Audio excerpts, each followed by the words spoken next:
Welcome back, System Warriors. We've had a little break here, but we thought we'd have another E3 podcast, post-podcast. We've had all the conferences now, so we got to discuss them a little bit. We probably won't take too much time with Nintendo since everyone, I think, was in concessions, so they didn't show much. It was probably the worst they've had, which, in all fairness to them, we'll start right up as they're going to... you think they're saving all their eggs for the NX basket? So let's go to Hiroki. Did you watch it? I didn't watch it, but I did my reading post. I mean, yeah, I think Nintendo's probably, going to be beginning the long approach to the NX game-wise and focus-wise. So, yeah, for me, I mean, the Metroid trailer was, like, tear-inducing bad. That franchise is in trouble. But other than that, I mean, nothing of note for me. Nothing of note. So I actually didn't even watch the conference. Like, did they show anything for the Wii U? Like, no. Yeah, they showed Star Fox. Star Fox, is that like a traditional one, like Star Fox 64? Or? Yeah, it's very underwhelming though. I mean, some people, I think, under the most part, people were pretty disappointed because excuse me, it looked really barren, really, really barren, and the graphics weren't. We know it's just a weaker machine, but I wasn't impressed with it. I was really looking forward to that. So hopefully it gets polished up. But it's I think if you talk to anybody there, anybody on System Wars, even the hardcore Dark Spine, Charizard, Golden Element. If you talk to any of those guys, they'll say it's pretty underwhelming. So. Yeah, I kind of got that impression just off of the little I've seen of it. And there was a release date for Chronicles X, which I was happy about, December 4th for that. So, let me ask you this though about like take Zelda for example. If you don't have a Wii U yet, and the one game you're looking at saying that I would possibly get that machine is Zelda, don't you think that they're going to port whatever Zelda game comes out in 2016, 2017, whenever, to the NX anyways, rendering the Wii U basically dead? I think it'll just be another Twilight Princess type deal. Yeah. Probably, at the very least. Yeah.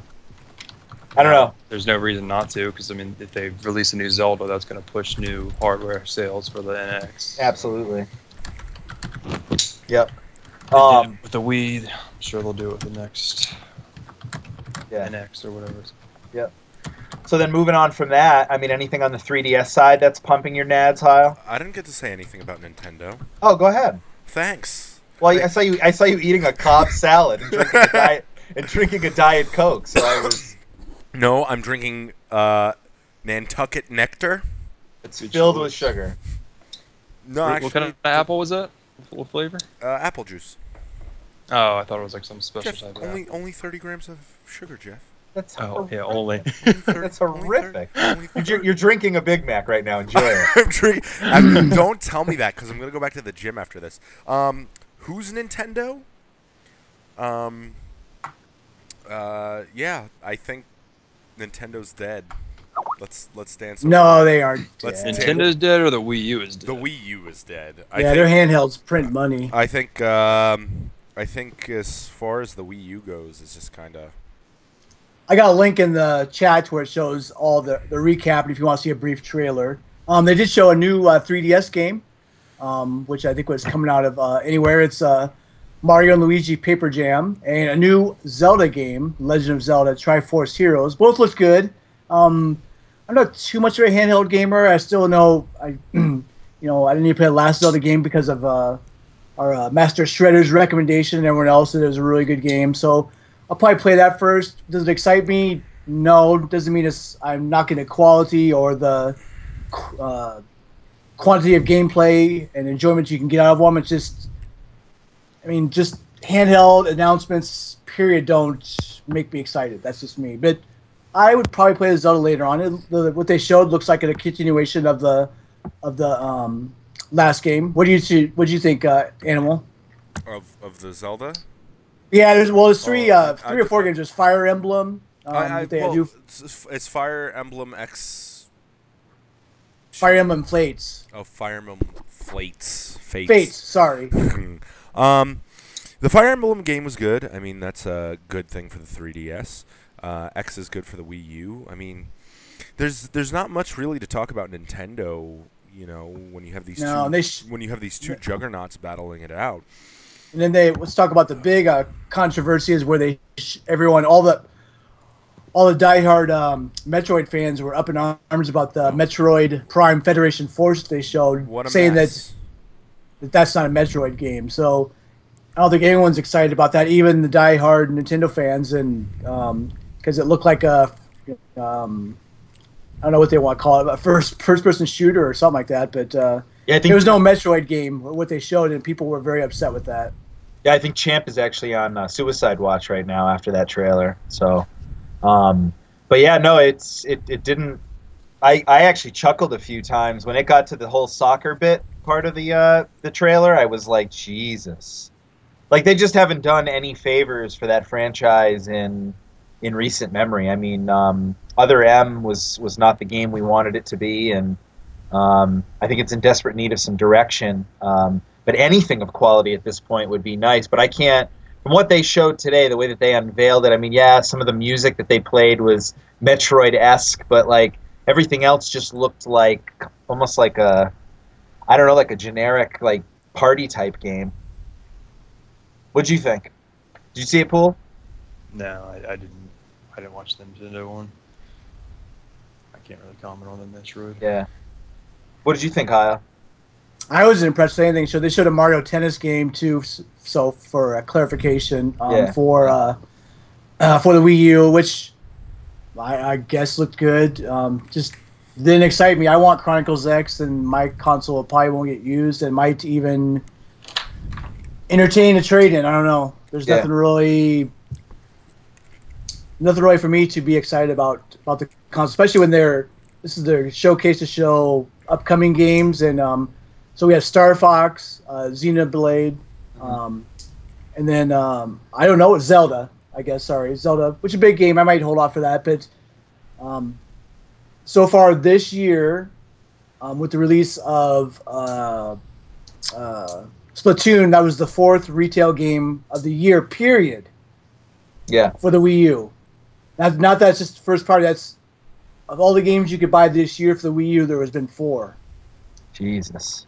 So, I pretty much regret my purchase. I was gonna say, do you regret it? And there he is with it. Jesus. I'm probably not gonna buy the NX. I don't care if it comes out to be the most powerful. Yeah. I just don't think they're ever gonna get the third-party support because everyone's gonna be looking at Microsoft and Sony. So anyway, I think we should move on. Yeah, I think it was very underwhelming. They've definitely lost it this year. I think they're going to next year for the reveal of new hardware. Yeah, agreed. I'm thinking all right. This year, to be honest. So we can move on now to PC. We're going to leave this over to B-Pool to take this segment since he's the one that watched it and he's PC only gamer. Watch it? I watched some of the highlights. I didn't watch it. I watched a couple chunks of it. I mean, the format. What did you think first off, B-Pool, about the talk show style format? Can I actually like that better. Can I get a question in real quick? I'm sorry to interrupt. Is this the first year they had a PC conference? Yes. Yeah, it was. Who ran it? It was AMD, Microsoft. Goddamn. Tripwire was there. Sony? There wasn't Sony? No, Sony wasn't there. ArenaNet, they do Guild Wars 2. Tripwire, like I said, they do Killing Floor, Red Orchestra, and Rising Storm. Jeez, I'm drawing a blank. I know there's more. AMD was there showing graphics cards. Yeah, a lot of people criticized in some of the criticism I read about what people thought about the PC show was that it was more or less an advertisement for AMD. Did you feel that way? They were, I don't know how much they contributed to it, but they were a sponsor, so obviously you weren't going to see anything from NVIDIA unless they had, donated to it as well. But AMD's got a new whole 5 or 6 new graphics cards coming out. So I mean, they had some stuff to show. Like, I don't know if you guys saw the GPUs they had revealed, but those are pretty good. Yeah. I think that was the R9 Fury X that's beating. It's I think it's MSRP of 650, Mm-hmm. and it's beating the Titan X. No good. Performance-wise, Yeah. some 3D Mark benchmarks came out today. I forget the spread on it, but it was beating it hand in hand. Uh-oh, Animal's got a new toy to go by. Yeah, what? I got so many toys to buy, dude. No, I said he's talking about all these new graphic cards that are beating the Titan. Didn't you just put a Titan in one of your machines? No. I put I put a 970 in. Oh, I thought you said you put a Titan in. No. I don't know about you, B-Pool. I think I've discussed this with you. I have a Micro Center. They do a like a return thing where if you buy the card and you pay like the $20 insurance, they'll refund you the full amount for store credit. And I basically took my 780 Ti back and got a 970, and I'm going to do the same thing with my 970 in about 6 months when the Ti's come out from the 980. Does the 970 beat the 780 Ti? I forget. Oh yeah. Oh, it does. Yeah. Oh okay. yeah. It whipped the living shit out of that card. Okay. Yeah. It was a massive improvement. And when the Ti's come out, I'll go to 980. And are you a strictly NVIDIA guy? So remember you had a I did have an AMD card. Yeah. Would you have a 7950 before? Yes, I did. Okay, and Heil, you had that too, right? I have AMD right now. I have a 7950. Yep. Yeah. Okay. I don't know. Why I'll probably go to NVIDIA next round because it's just almost. I mean, I almost put the same thing as AMD and Intel as far as processors, just because you can get good performance out of the AMD chips, but I think just at this point, NVIDIA is better. It might cost a little more. I haven't really priced them out, but as far as the PC chips, Intel really can't be touched still. Are you talking about CPUs? Yeah, sorry. Yeah. It's Intel and But with my 7950, I'm still playing games. It's starting to struggle now with. I think I'm getting bottlenecked on my RAM and CPU, but I'm not unhappy with it. But I just want to go to NVIDIA next round.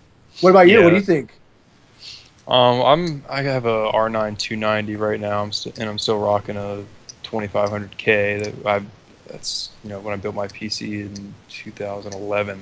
You really can't go wrong with an i5 though. That's not going to be a bottleneck. Yeah, I'm waiting for they have like their Skylake line coming out. I think later this year. Intel does. I'm looking to upgrade to that and get on DDR4 RAM.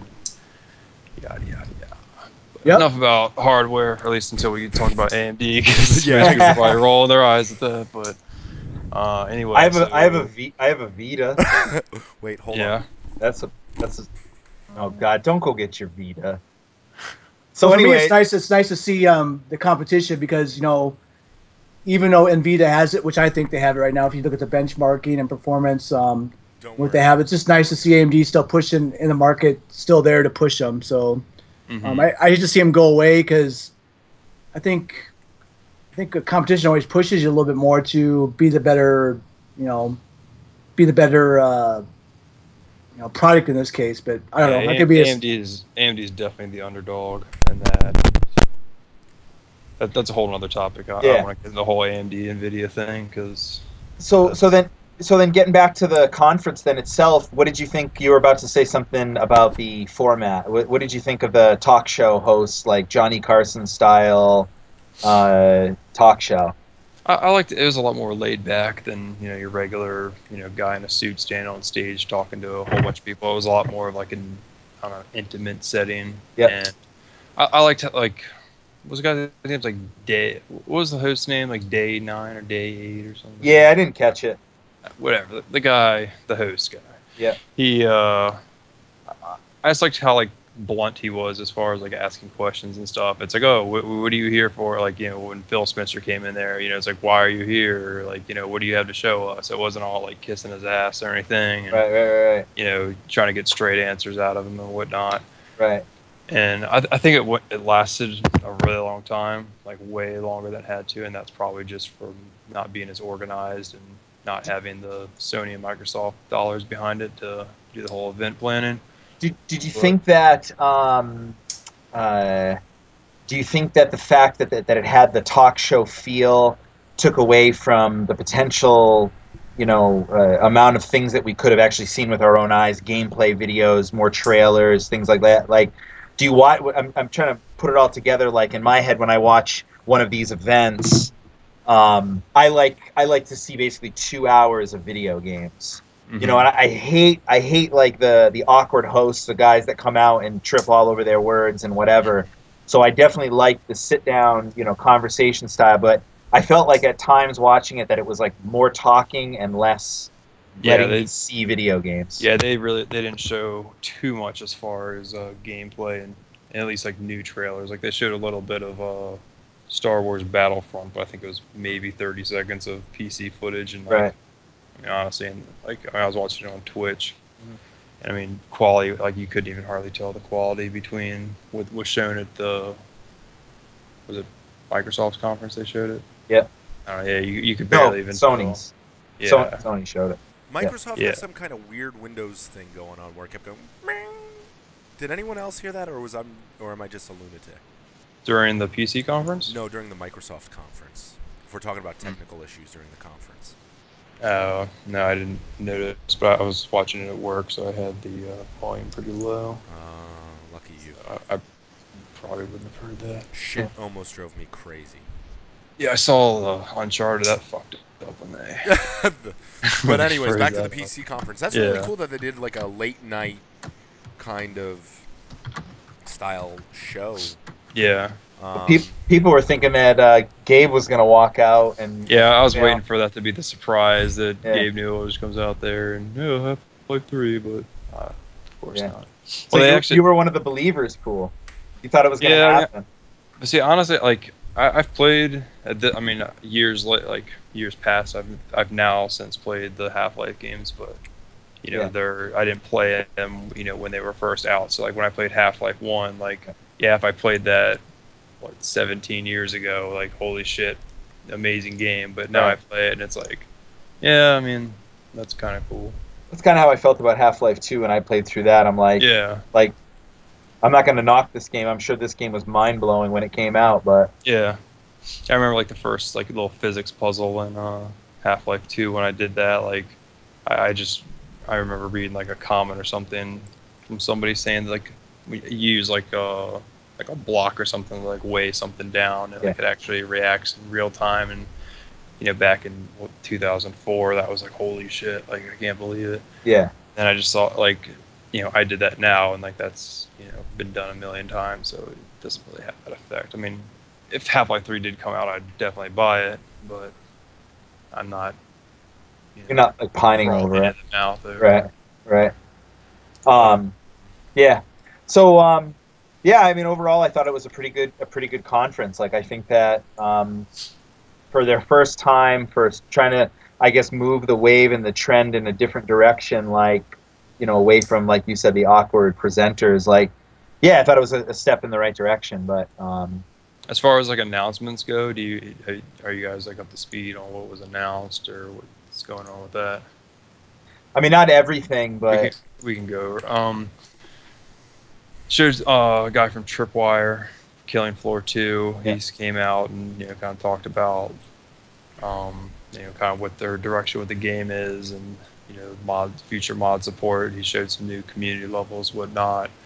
One thing I was really happy that it's only exciting if you actually play the game, but there was talk that it's in early access right now. They're eventually going to do a stat reset, and I've already put like almost 40 hours into the game and. Then I read that, and I was like, oh, shit, I'm going to lose all that progress. But they said that now that's not going to happen. So. Oh, that's cool.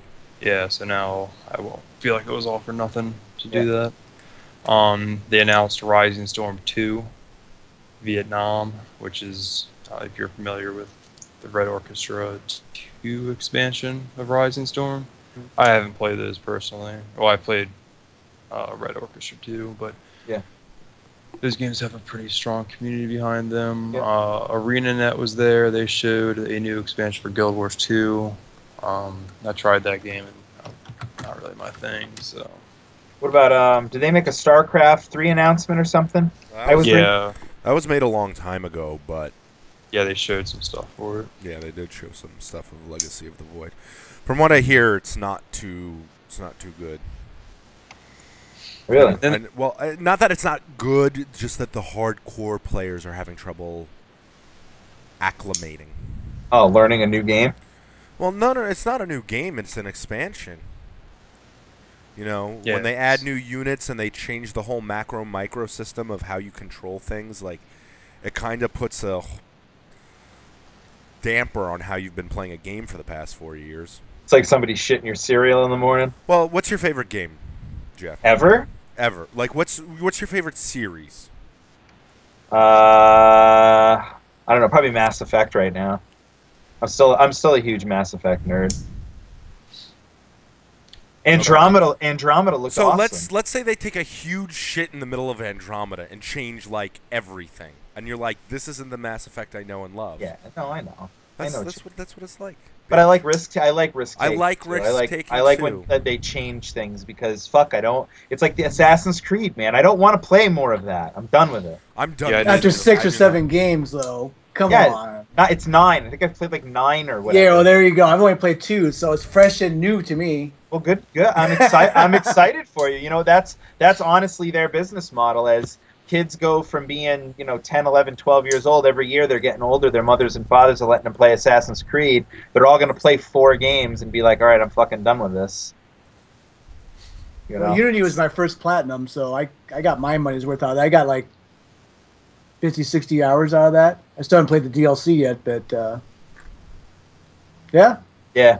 So anyways, should we get into the heavy hitters? Yeah. Let's do it. Sony, Microsoft. Yep. Big time announcements. Microsoft absolutely dropped the mic on backwards compatibility. I'm sorry. No, you're right. I think Microsoft made better advances with the platform. Yeah. While I think Sony came out with bigger fucking swings. Like, yeah, but what kind of weight is behind a swing that's a multiplat? Right. You're right about that, but still for WoW levels. And Final Fantasy. Like, I would argue that's so, a huge announcement. So then are we saying this because I read this on the forum earlier today, and I'm like, this is such a vag fucking excuse, but like this is what the dude went with was like, well, you got to understand, Sony won because they had a better conference. Now, granted, those games are multiplats, but the impact, but okay, so the more higher touted ones, and then the idea that Sony's what they showed was basically not as impactful or moving forward. Everyone showed multiplats. Every indie you fucking squirted over from the Microsoft conference is also going to be on PC. Right, and PlayStation 4 potentially. I mean, listen, like we discussed, it was a really big win for gamers on Monday. Absolutely. It was a really big win for gamers. Yeah. And this is where both conferences failed, where almost every game was on this platform and on PC. Right. Or like every game was multiplat and on PC. Like, it was fucking insane. Yeah. Fine with me. And this drives the question, like, if we don't have parity between either system, do we really need such big bombastic conferences for games that are ending up everywhere? Right. I love E3. Don't get me wrong. I think last year's show was a complete fucking nightmare. But I think this year was a big win for everyone. Yeah. Gamers, I mean, Xbox One fans, that backwards compatibility is a big, big win. That's huge, man. It's huge. I don't think it is. Not just because it's Microsoft. How do you not think it is? I kept my 360. I can put my Xbox 360 away. I'm not putting my Star Wars 360 away. No way. Put I'm it never somewhere. selling that. Microsoft gave you a free streaming device. And it's only like, we'll see if devs want their games on there too. Right now, it's only like 20 games. So I have this. Games it's sitting in a drawer right now. I'll just throw. It's not 100 games right now. Look it up. Behind me. I'll just break. 100 games at launch. Do it. I'm not gonna do that. Fuck you. You should.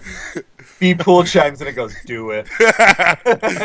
B-Pool's that B-Pool's that little devil on my arm that's just like, just try heroin once. No, it'll drug be okay. free, man. He's like, no, don't do that. Don't want to do that. Xboxes though. Yeah, I'm all for that. No, but I mean, backwards compatibility is a big win. That's a big deal. I mean, for nothing else, the idea that Microsoft over the past 3 years has been painted as the non-consumer friendly, company. Yeah, the anti-consumer company. The fact that they came out and made the point to make it free, it's on their dime. They're the ones that are initiating this. This is something that we've already established we're not going to do, and we've heard and we've listened to our fans, and it's something now that we are going to do. I mean, that's what I was lobbying for, the two healthy companies doing things for gamers to win customers over by doing things that we want, as opposed to moronic things like Microsoft tried to do a couple years ago, which alienated a whole bunch of their fan base. So, like, that in and of itself, to me, is not getting enough credit on the forums. And I know that the internet is backwards compatibility. No, not just that. Just the gesture that Microsoft made of doing it on their dime, doing it for free, is a very gamer-centric thing to do, and I don't think it's gotten enough praise on System Wars or whatever forums. That Microsoft literally had to fucking pull the goddamn 6-yard stick out of their ass and turn everything around if they wanted to stay in business. Yeah. Healthy companies. What? Two healthy companies, a good ecosystem in gaming right now. No, it's definitely good. I mean, Microsoft really fucked up, and I think that Phil Spencer is slowly turning it around. I like him. Yeah. He's a good figurehead. Yeah. He's I don't want to say he's charismatic. He looks like a baby. No, he looks like a baby got punched in the face and then he grew up. Oh my God. One thing, I forget where I read this, but I mean, it's speculation, but I'm sure this is the case.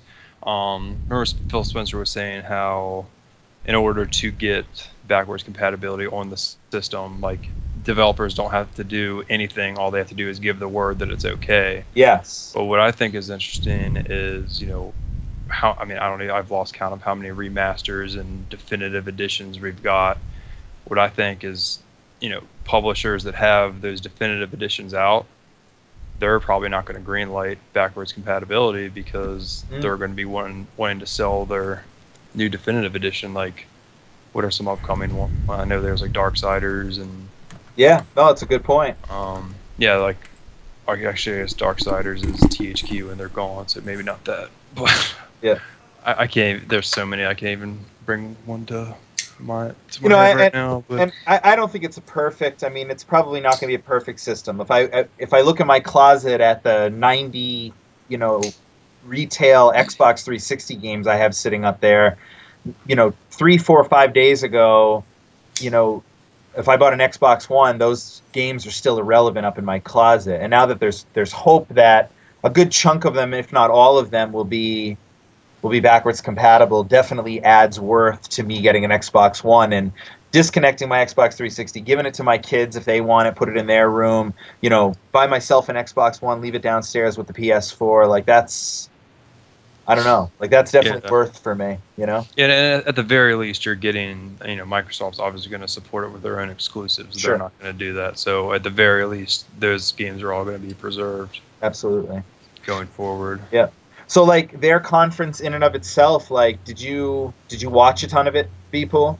Yeah, I watched all of it. It's just volume was not super high because I was at work, but yeah, I mean, I saw everything they showed. So what did you think of, like, what did you think of the attempt from Microsoft at, like, the new first party AAA exclusives, ReCore, what was it, Asher, and then it was the pirate game. Is ReCore a AAA game? ReCore is, the way that I remember it was that was going to be a full-out first-party. I know it's first party. Like, I didn't get a vibe of that. Was like, what is it's Inafune doing that, right? The guy working on Mighty Number 9 right now. But he's working on it with the guy that made Mega Man. Oh, KJ Inafune. You guys are talking about Robocron or whatever? No, we're talking about ReCore. I keep calling it Robot Man Adventures. I give it a new name every day. Like, I think I told you Robot Men yesterday, Jeff, and I call it Robocron today. I'm gonna get the name right eventually.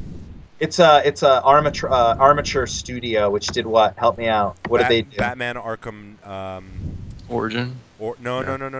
Oh, Arkham. I have it right here on my Vita. It's the ex Metroid Prime Arkham developers Origins at Armature. Arkham Origins Blackgate. Okay. And that was not a... Was that a 2D game? It was a 2.5D game. Okay. So yeah, So maybe it's not a full out AAA. I don't know. Yes, yeah, like I kind of got the vibe that it was maybe like a $20-$30 game. Okay. But I mean that's purely speculative. Yeah. It just didn't seem like it had like super high production values and all that you would see with a regular like new IP launch in a AAA game. What did you think of the concept of the girl and the dog walking across, whatever desolation, and then they come up and they get in the fight, and the dog sacrifices itself, and she picks up obviously the blue energy ball thing and shoves it into some other creature, and the thing turns back on, and it's business as usual. Like, did you? I kind of saw that, and I'm like, this looks like it could be a really neat new experience, but. I just don't know why if the dog could be in that, like, or the ball could be in a lame dog. Why not just be in that big ass mech thing off the get go, and then you wouldn't have to blow yourself up? Maybe she wants a dog as a pet. Maybe. I don't know. I mean, I'm sure it's they'll be doing some interesting things with it just based off of what was shown. It was kind of like body looks interesting, I guess. But. Yeah, body snatcher type thing. And you're gonna snatch my body, Jeff? Never say that again. That's disgusting. What did you? All right, so then, what about the sentiment? Is Microsoft now back in the game in terms of first-party exclusives, making an effort to? Nope. Nobody's in the game as far as first-party exclusives go. So everyone's on the fuck you boat to the money island. Right PC. Now. Yeah, exactly. No, literally. So straight up, like, just first party only releasing on Xbox One. What do we have? We saw Gears, ReCore, Halo 5, and Tomb Raider. Asher. Is Asher? I'll have to look that up. I thought that was coming to PC too. Oh, I thought that was. Let's take a look. Jeff, just assume every game is coming to PC. Yeah,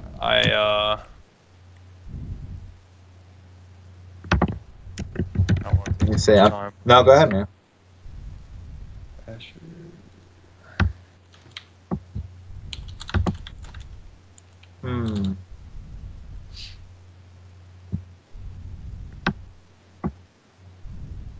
Maybe it's not the right. Is it the game actually called Asher? I think you made it up in your brain.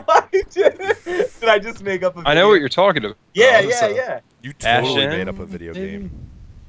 It's not coming up. Where the hell is Heil? I'm here. What's the name of that? Asher?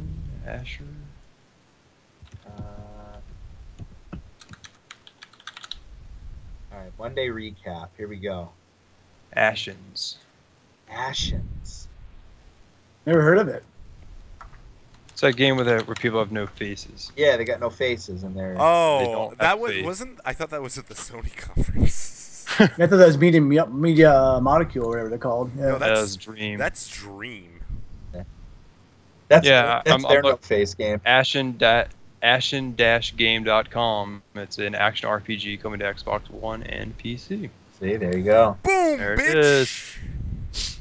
Told you, every game's coming to PC. Yeah, and then that one game that looks pretty cool that Microsoft had was Cuphead. Cuphead looks amazing. That's coming to PC as well. Too. Yeah, I was going to say that's also coming to PC.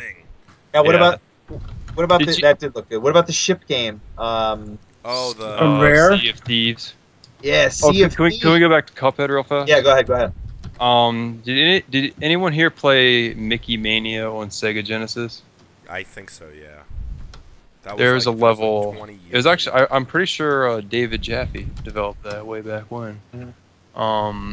There's a level because you're progressing all through like the Mickey Mouse mythology and whatnot, and there's one scene where you go back to like the 20s, 30s Mickey Mouse cartoons, and it's all like that same type of animation, like black and white, like flickery background and stuff. And I played that game a lot when I was a kid, and when I saw Cuphead, that just like immediately made me think of that level of Mickey Mania. It's got the same type of aesthetic. which is a lot more chaotic. It looks like a really good game. It's a gorgeous game. I love the art style. I love when people commit to things like that for an art style. That's pretty bold. Yeah. One of the I don't know, it was like a side character in the game. He looked like Brutus from Popeye. From Popeye, yeah. Yeah. Yep. I was like, that's an interesting direction to take on a game, but I can dig that. And just to debunk the whole Eroica, Microsoft had a ton of exclusives. Rare's next game is Sea of Thieves, and it is coming to Windows 10. So yes, I was going to say that's coming to PC as well. What game is? Sea of Thieves. Oh my God! Nothing's exclusive anymore. Yeah. So there it is. I mean, the Rare collection. Oh, that like kind of disgusted me in some kind of weird way. Really? Why? I don't know. 30 remastered games. Well, I don't even think they're remastered. I think they're just straight up games that work on Xbox One. Right. They're just it'll be Banjo-Kazooie, the N64 version on your Xbox One. It's not being remastered or anything. Yeah. So we want to welcome to the call Mr. J4X Champ. Hey, what up? What up? What up? Nothing. I'm tired. We just got all done talking about what an awesome show Nintendo had and how the Metroid franchise is on the uptick. Do you understand the shit I've been getting from everyone for this shit? Because everyone came out of E3 with some kind of W on my forum, on my podcast. Like, Ben got Nier 2 being made by Platinum. Like, just whatever. I don't want to sidetrack your thing because it seems like you want to. No, go ahead. Oh, I was gonna say, we're like, talking about Microsoft right now. Like, Chris, I just got done with like the podcast marathon of podcasts this week. We just did, what was it, Microsoft and Sony's podcast last night, and today we did the stuff on EA's EA, Ubisoft, and Square, and then me and Will finally finished on Metroid, and I was trying to duck the Metroid conversation because I was like, I'm gonna have to edit out at least 75 of the curses I'm gonna say. So, but eventually I just said it. I'm just like, this is so stupid. Anyway, it was dumb. I've had time to adjust to it, but it was annoying because it felt like this E3 more than anyone. The Make-A-Wish Foundation was out there, like, answering everyone's dreams and shit. Because Chris said Sony wasn't having an E3 press conference. The Make-A-Wish Foundation had one. Because I swear to God, at one point you thought anything could happen after that Final Fantasy VII and Shenmue thing. Yeah. Like, they opened with Last Guardian. So they opened with Last Guardian. And I'm like, listen, those people that are standing up right now, they might as well not sit down because it seems like they're just going to be standing up all day. And what's funny is, like, the second half of that press conference was boring shit when you think about it. Yeah. Until Uncharted again. Uncharted was awesome. I've been so down on Uncharted 4, and my God, my heart was racing watching that trailer. I'm like, gimme. But what I'm saying is, like, Sony was in a position where they could actually do boring shit because, like, they earned the right to do it after they did all this exciting stuff. Like, they were like, all right, now we're going to bore you with Call of Duty. And you were like, Shenmue exists. Do whatever the fuck you want. I know Fantasy VII's getting a remake. I don't care if Call of Duty's here. Like, you get what I'm saying? And none of those games speak to me, but it was just such a moment. Yeah. The crowd was into it, so you had to respect it on some level. Yeah. And then it broke NeoGAF. Right? Like, literally just... We're in a Skype call watching it, and I asked El Jose, I'm like, so how broken is NeoGAF right now? And Ben was like, I just tried to make a post on NeoGAF. It didn't go through and told me that NeoGAF's overloaded right now. I'm like, oh my God. Yeah, they definitely swung. They swung hard. Yeah. So, again, not to sidetrack your thing. The Metroid thing, I just think feels like... Beyond the fact that it's, like, the stupidest thing ever... That at an E3 where all this crazy shit happens, and that at an E3 where, for whatever reason, we had like a lot of video games that had female protagonists. I felt like I noticed that naturally before some asshole had to make an article about it on Polygon, right? Yeah. Like, I just noticed it as like a thing. I was like, you know what, this is actually positive. We're actually seeing... And no one's making a big deal about it right now, so that's good. Let's keep it that way. Yeah, I wish people wouldn't make a big deal about it because it should just be that's just how it is. Not like, look what we're doing. Yeah. But protagonist guys, eh? Yeah. It felt more natural and tasteful. Right. Like, it wasn't like we're doing this to appeal to the SJWs. We're doing this because, like, you know what? We should be a more diverse medium. Like, it's just a thing we should do more often. So somehow the leading lady of fucking video games, because I don't care what anyone says, no female... There are better written female protagonists. None of them have a better franchise. Are you really putting Tomb Raider over Metroid? Like, you're really going to go down that path? I wouldn't, not for 5 seconds. No offense to Tomb Raider, right? Samus is benched from her own fucking game, right? Like, when you get Zelda, Link is never benched from his own game. When Mario gets a spinoff, he's never benched from his own game. Yeah. There's a thing called Metroid. Samus isn't even in it. The fuck is that? And it's a fucking soccer game. And it looks like ass. It's a fucking chibi, like, it's a chibi art style soccer game, and it's like, when I think Metroid, a franchise about exploring an atmosphere and this alien-based art style, I think chibi and soccer game. Yeah. Yeah, they didn't do anything for that franchise. And it's like, okay, let me get this. You could get Eiji Numa to make this game, who works on Zelda, who knows how to make action adventures. You could have hired Platinum, because apparently Platinum is making everything this E3. Yeah. You could have... The next level guys who are making this game, they made Luigi's Mansion 2, right? They initially, there was a rumor going around that they made a proper 2D Metroid thing, like they had a prototype going. Oh, no way. And Nintendo canceled it. Like, there's art style you can find about it. Oh. Yeah, and it doesn't match. It doesn't match what we were shown at this E3. Thank God. And it's like, so let me get this straight. You have these people that could be making this game proper, and you're not. And whatever. Like, it's easy. Like, I'm not stupid to act like a new Nintendo console isn't coming, and that's got to be the reason. Yeah. Or they're not going to make proper Metroid one day. They'll eventually do it, because Nintendo's solution to we're in trouble is let's make another one of those, right? Right. And I'm not stupid to forget that Metroid's not a big seller. But fuck if that wasn't the most disgusting thing I've ever seen. That's so mad. I was so mad. Worse than Hitler. It's not worse than Hitler. Let's not get carried away. But I never saw Hitler. Keep things in perspective, Animal, all right? Yeah. There is no perspective. You know there's no perspective in this world. No. Yeah, but I'm just like...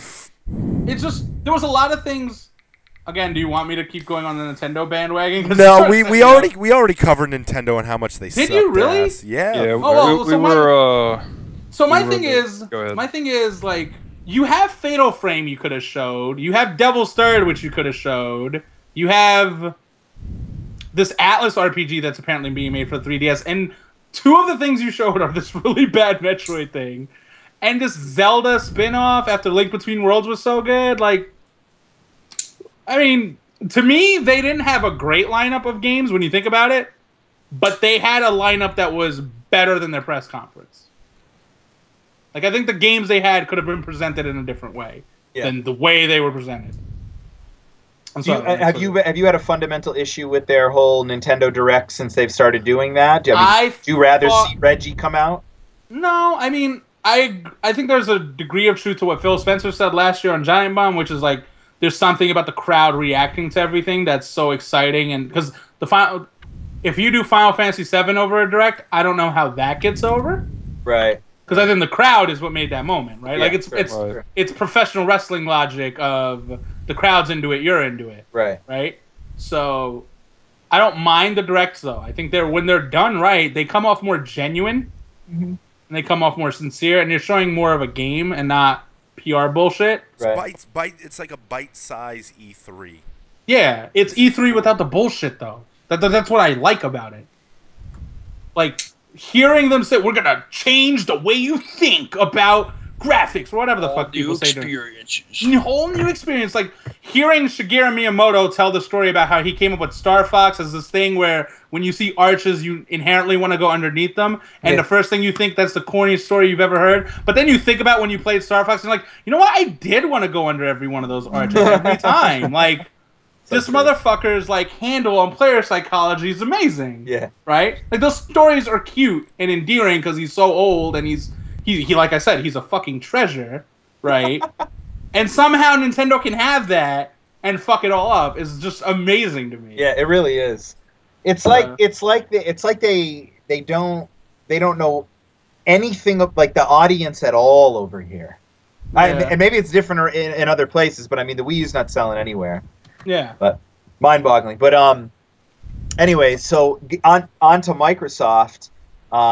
If we're gonna pick up where we left off, I know one thing I wanted to talk a little bit about was just the brutal disappointment in Gears of War, and like, not that like I was excited for a new Gears of War to be like Gears of War. Like I was ready for Gears of War to like actually evolve into something different.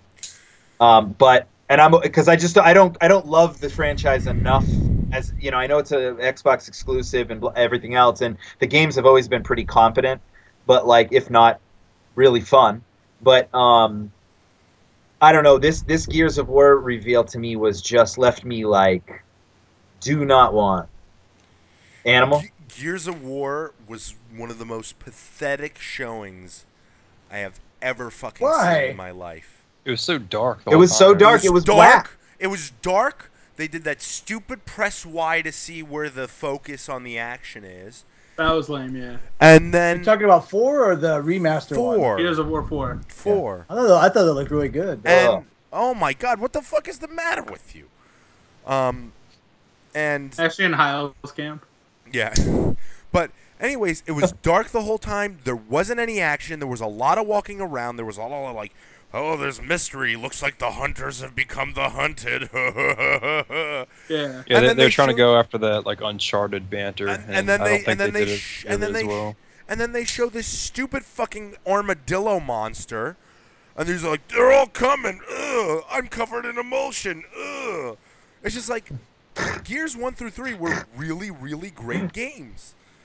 But from going from that to like, I'm covered in yellow jizz, like it's just like it was absolutely pathetic. Well, you know, in all fairness, I mean, we've only seen what they wanted us to see as a reveal, and I put a lot of weight in that. Jeff, Hold on. So hold on. I have a different take on that actually. Like if we're talking the as yellow, a game, the yellow. No, not the jizz? yellow jizz. The yellow jizz. I'm in agreement with that. The game looked too dark because it was so hard to see, and that the dialogue was awful, and the last thing I want from Gears of War is the storyline.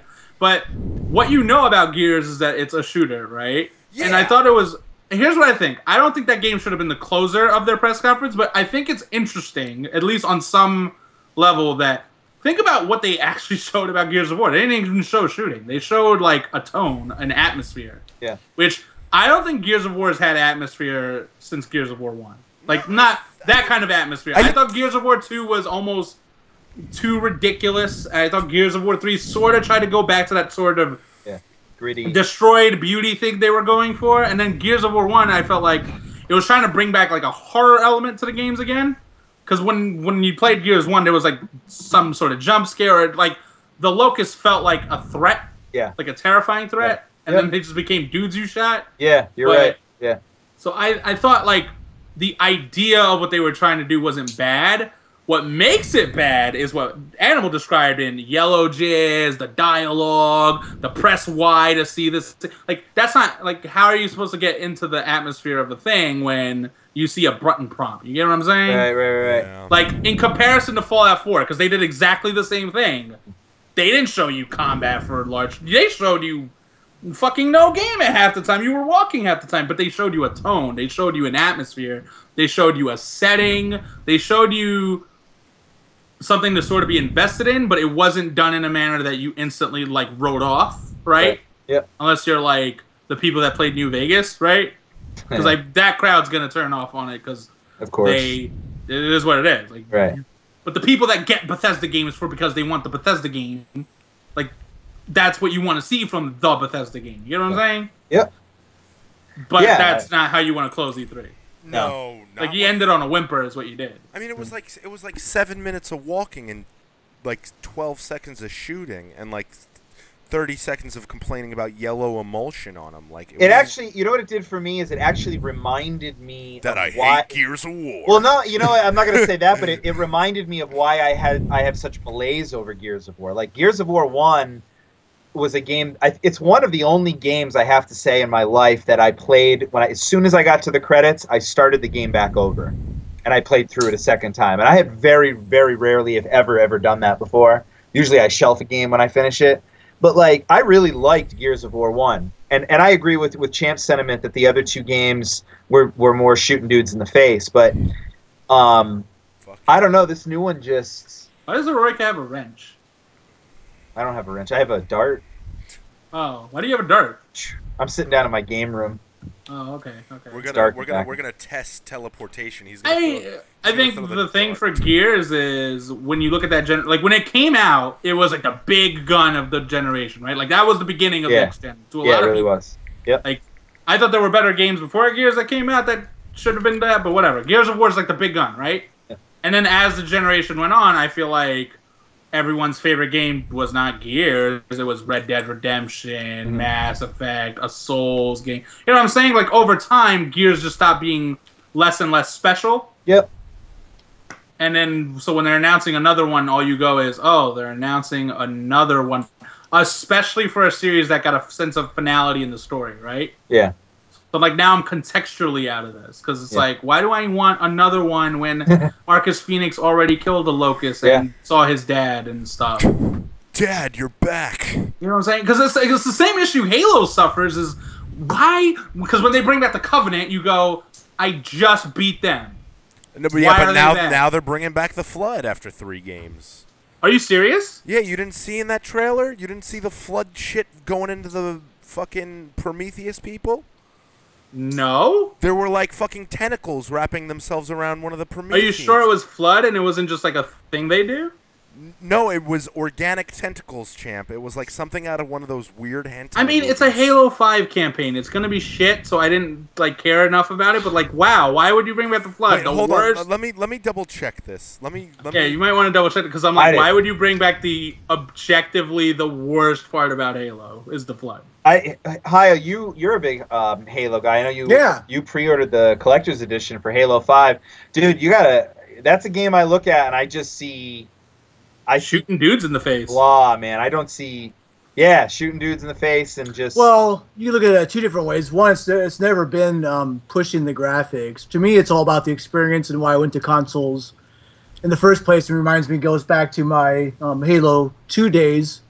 And it made me buy the 360 in the first place and go into opening night and still the biggest launch to this day I've ever been to as far as you mean the midnight original launch. Xbox? What's that? I'm sorry?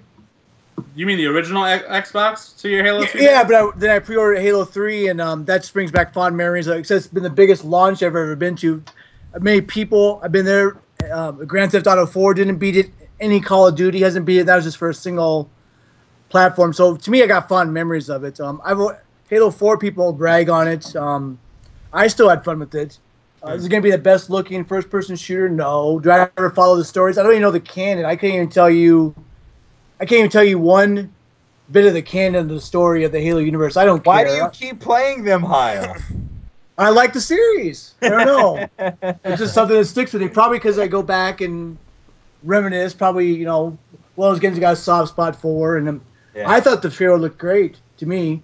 I mean, everyone has different things, different tastes of why things, you can substitute, Mass Effect's way deeper, so to say, but, I mean, I don't know, I just like certain first-person shooters. Other ones don't stick with me, so... Yeah, no, I get that. That's not really a good excuse. I thought it looked great, and I was disappointed with the MCC just because of how it was released. Broken.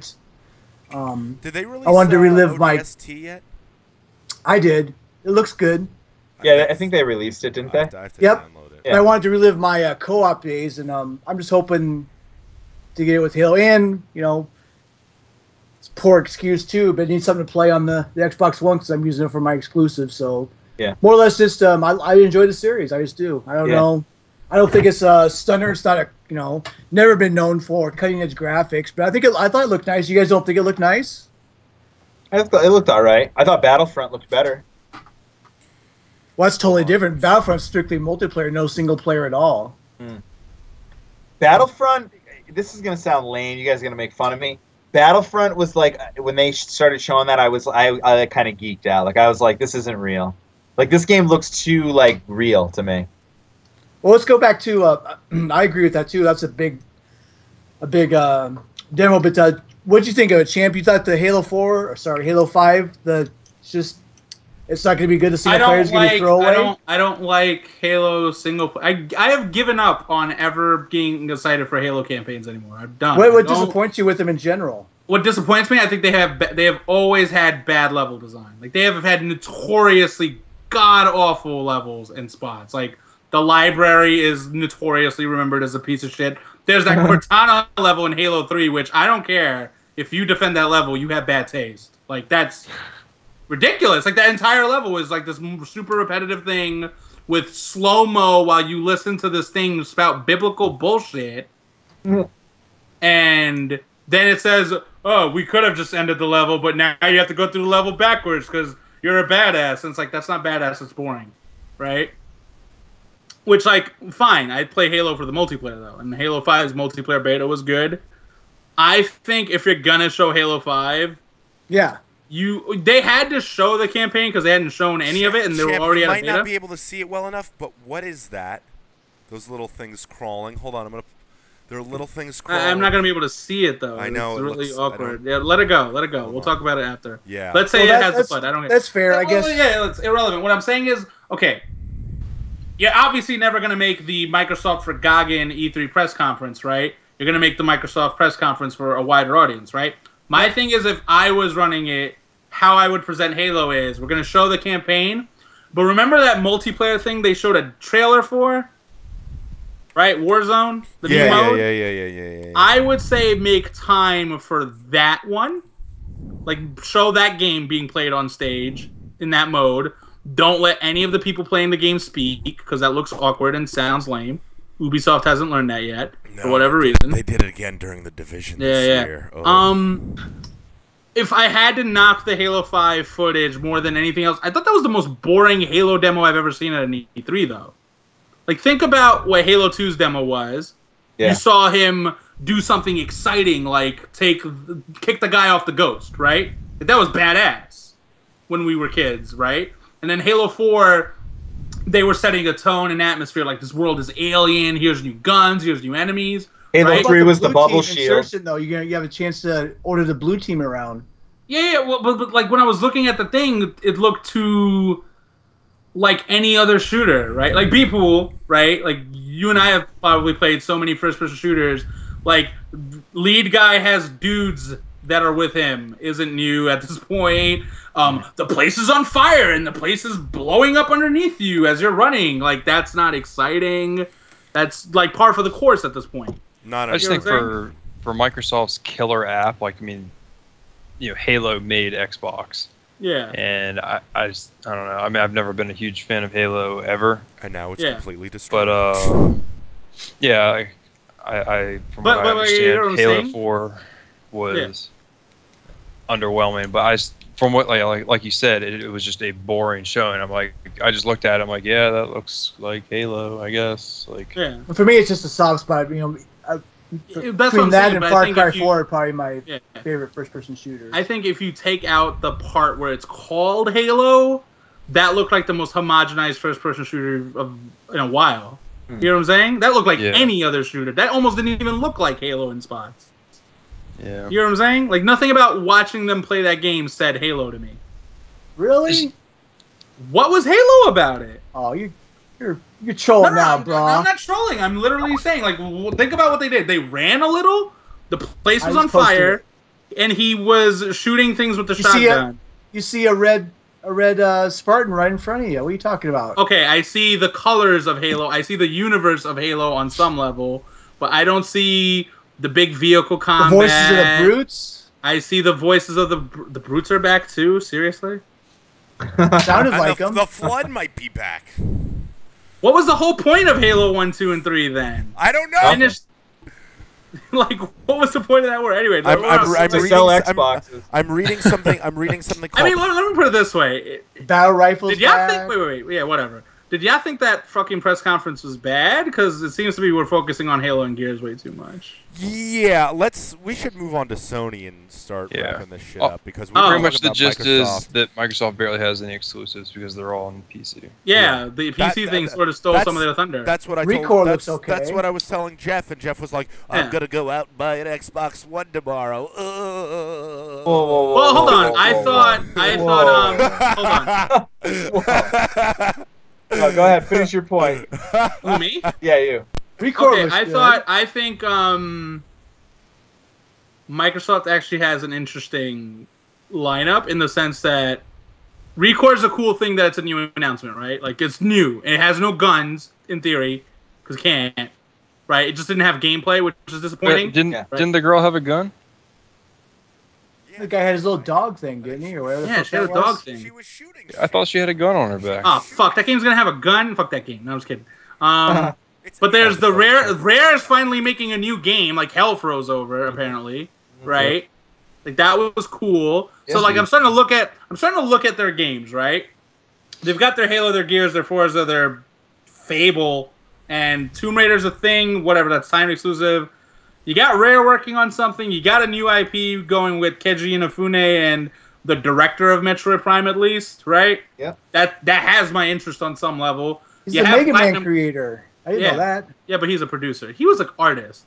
Inafune has been given way too much credit for Mega Man. Yeah, exactly. It is the most ridiculous story in life. It's because he really just designed the character, right? He really everyone else made the game, right. And then he pitched Mega Man Legends on some level and made it happen, but everyone else developed it anyway. So you got a Platinum game that they're working on still. They got Crackdown 3 and they got Quantum Break, which are going to be at Gamescom. Like people are Scalebound. Scalebound is one. Platinum. Yeah, that's the Platinum game. Yeah. I'm saying, I'm looking at their lineup. It doesn't have the surprising Sony moment of Shenmue, but I give more of a shit about games I'm going to be playing in 2015 and 2016 than I do in games I'm going to 2020, 2021. Yeah. Like, everyone that's gassing up Final Fantasy VII's reveal, we're talking about Square Enix, who doesn't show Kingdom Hearts 3 with, a release date. It ends with now in development. Like, the fucking... Yeah, no shit. To all, when you see trailers, you instantly... I've never heard anyone go, I wonder if that game's in development, you know? Yeah. Almost... And they showed it last year, too. It's what the fuck have you been doing for the past year if it's just now in development? I think they're getting... I think FF17 will come out in 2017 because of its 20-year... No. You don't. You want to know why? You want to know why? Because it's Square. Because if it comes out before Kingdom Hearts 3 and they actually have footage to show about Kingdom Hearts 3, they fucked up. I agree. Right? Because what's his face? Nomura had to go from Final Fantasy 15, which is definitely a next year game, I think, at this point. It's gotta be. It's gotta be. Because we're getting so many demos for it already. Kingdom Hearts 3, I think, is the 2017 game. Because if Final Fantasy 7 is beating out that game, that's ridiculous on some level. I would fucking far away. I would assume that Final Fantasy's been at least in development for some We're talking about Square Enix. Either they are... Listen, if we get Final Fantasy 7 in 2017, that game's going to be broken. So I think people need to quit that right now. Because if this studio is only at the point they're showing a CGI trailer... And they take as long as they usually do, they're not seeing it for a while. Come on. Yeah. I don't know. That's what one of the gaffers said. The NeoGaf person who kind of leaked it, they're like, oh, they're prepping it for a 2017 release date in concordance with the 20th anniversary. So... Makes sense. I mean, I wouldn't rule it out. Makes sense. Don't bank on it. Yeah, it's just nothing about Square Enix's history tells you they do things in a hurry. Even when they release bad games, it takes forever. Look how long Final Fantasy 13 took. Right? Yeah. We knew about that game before Final Fantasy 12 was out. We knew Final Fantasy 13 was in development. Yeah. You know what I'm saying? Yeah, so, Jeff, do you want to take your big swing at me now that I've owned you so hard? I wouldn't say you've owned me at all. I mean, well, you haven't. I mean, it all comes down to as far as Microsoft. See, here's the thing that drives me nuts. I can look at Microsoft and Sony as the two companies that everyone's kind of looking at in terms of who's going to hit harder. And I can look at it completely and totally objectively and be like, you know, Microsoft showed a ton of great things and Sony showed a ton of great things. But when I walk away from both of those two conferences, I say to myself, the backwards compatibility thing threw me over the top. It threw me over the top. Yeah, you're all right. Because guess what? Because guess what? Here's something else. Here's something else for you. I want to get into this. No, I want to get into this. I want to get into this game Horizon, because this game Horizon to me, by Guerrilla Games, I read thread after thread. We were talking about it. I know thread after thread of people like, oh my god, have you seen Horizon? It's amazing. And I'm like, that's fucking amazing. It looks all right. It looks fun. Wait, what? When I say all right, I say that game looks like it's got the fucking depth. That game looks like it's got the depth of a fucking ripened tomato, dude. That is not. That game is no. The Dinobot game. Yeah. Running game around. was fun as hell. No. Go play your iPad game. You like that? Help me fight this son of a. I know. Okay, so time out. I said it looks all right. I didn't say it looks groundbreaking or phenomenal or this is heralding the next generation. Oh wait, time out. If we want to go over I think it's the best AAA game shown at E3 right now. And hear me out. Listen. Best AAA game. I didn't say best game. I think the indie stuff has been way more interesting. Anyway, best AAA game. You want to know why? It's a new IP. When I look at it, I don't go, oh, it's another one. Like, fuck Battlefront. It looks like Battlefield with Star Wars. Fuck Halo. It's more Halo. Fuck Gears of War. It's more Gears of War. Fuck Uncharted 4. Another one? Are we serious?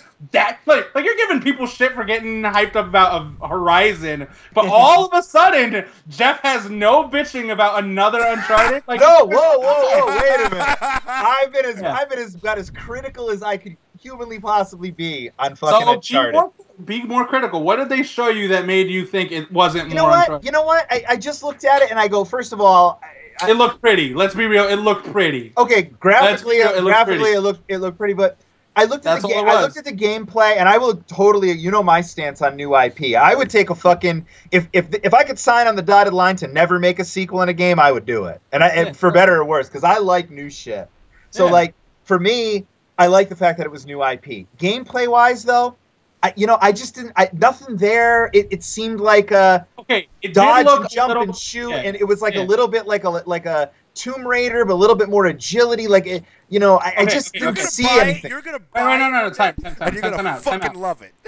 Okay, time out. What I'm trying to say is, okay, if we're arguing that it didn't look like the most unique game in the world, I agree. It looked like a shooter. All she had was a bow and arrow. I've seen enough bows now. Yeah. It's got that action stealth going on, right? Like we've been getting a lot of that.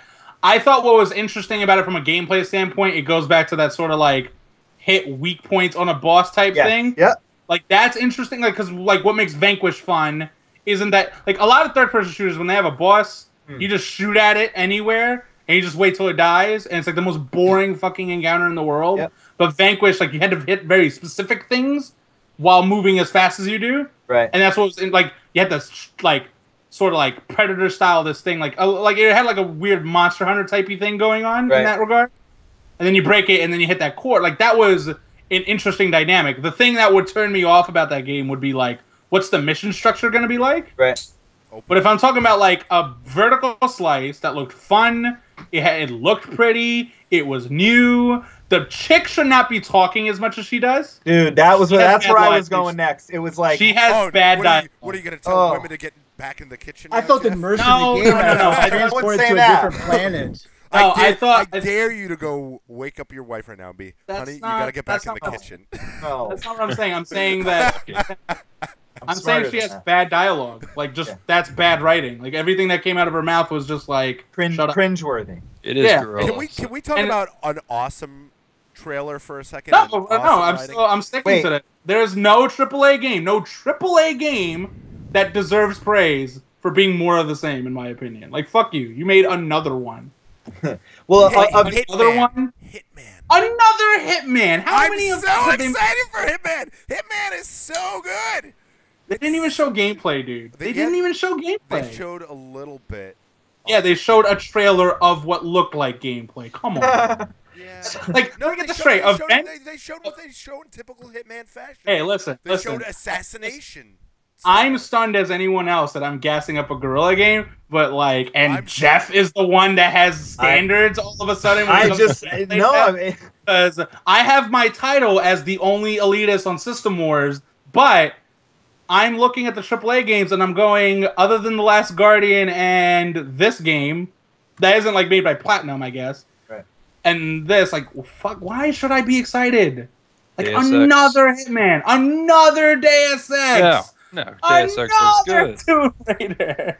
Deus Ex is good. Deus Ex, I'm willing to give And, a like- pass to because the Human Revolution kind of. I mean, that was obviously not a reboot or remake or anything. That's an original game, but like, that is not indicative of the Deus Exes from PC days. Mankind Divided, I will at least accept looks really good, and that franchise hasn't been done to death. Right, and right. Human Revolution is revered enough. Yeah. And it's like there's at least a story to tell. And I'm not even a video game story guy, but it's gotten to a point where I'm like, all these games ended some kind of major storyline by now. Yeah, but that's Like Uncharted 3 was all about how much of a dick Drake can be, and like if he really needs to exist the way he does or behave the way he does. And there was sort of like a conclusion to that story. And then it's like, well, Nathan Drake's back, getting treasure. Fuck you. What? No, I'm cool. I'm with you on the idea of the over sequelization and all the games feeling the same and whatnot. But like I look personally when I looked at something like Sea of Thieves even or Recore. Gameplay. Barely no gameplay. Well, okay, but and Recore had absolutely no gameplay. But of what I saw on the trailer, given the fact that I was looking at CGI, I was more excited to find out about what Recore is going to be or what Sea of Thieves is going to be than I did seeing the gameplay of a game like Horizon, where I'm like, well, this is it. Like, this is kind of, Also, dinosaurs are cool. Yeah, I don't. That's not good enough for me. They could have fucking bacon hanging out of the sky, and it would still need to be a good game. what?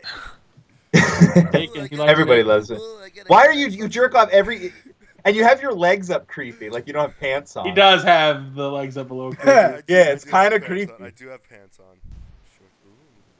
Sure. Oh.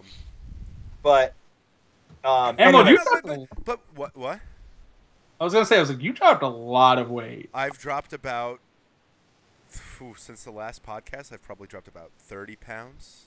I mean, in general, in just like the last year, dude. Congrats. Anyway, Jeff knows about all the stressors in my life. That have, yeah, okay, yeah. yeah. I but forgot where we were going. No, yeah, I don't want to video games, but like, I mean, as far as Hitman goes, like when you say another Hitman game, like there wasn't another game. We had 5 in our lifetime, dude. Okay, and we've had 5. that. We're on the 4th Deus Ex. If we're talking, Did you see me not use the words another Deus Ex? I just said it. I did not. I'm listen literally to that. saying. I did not listen to that. You touche, my friend. Touche. Yeah, listen, I'm not hear saying that. Hitman can't be a good game. Blood Money is a fantastic game, right? And Absolution had things that would had look like they. Great moments. Yeah, Absolution had good ideas. Like I thought they fixed the controls finally for that franchise, right? I thought there were like like I'm not. And Deus Ex will be good. Halo will be fun in multiplayer. Uncharted's gonna be a good game because Naughty Dog makes good games, but it's like I don't shit on Nintendo for not making new IPs and then go, yeah, thank God they made another. No, I don't want more of the fucking same. I don't want the next same thing. I want the next big thing. You get what I'm saying? Right.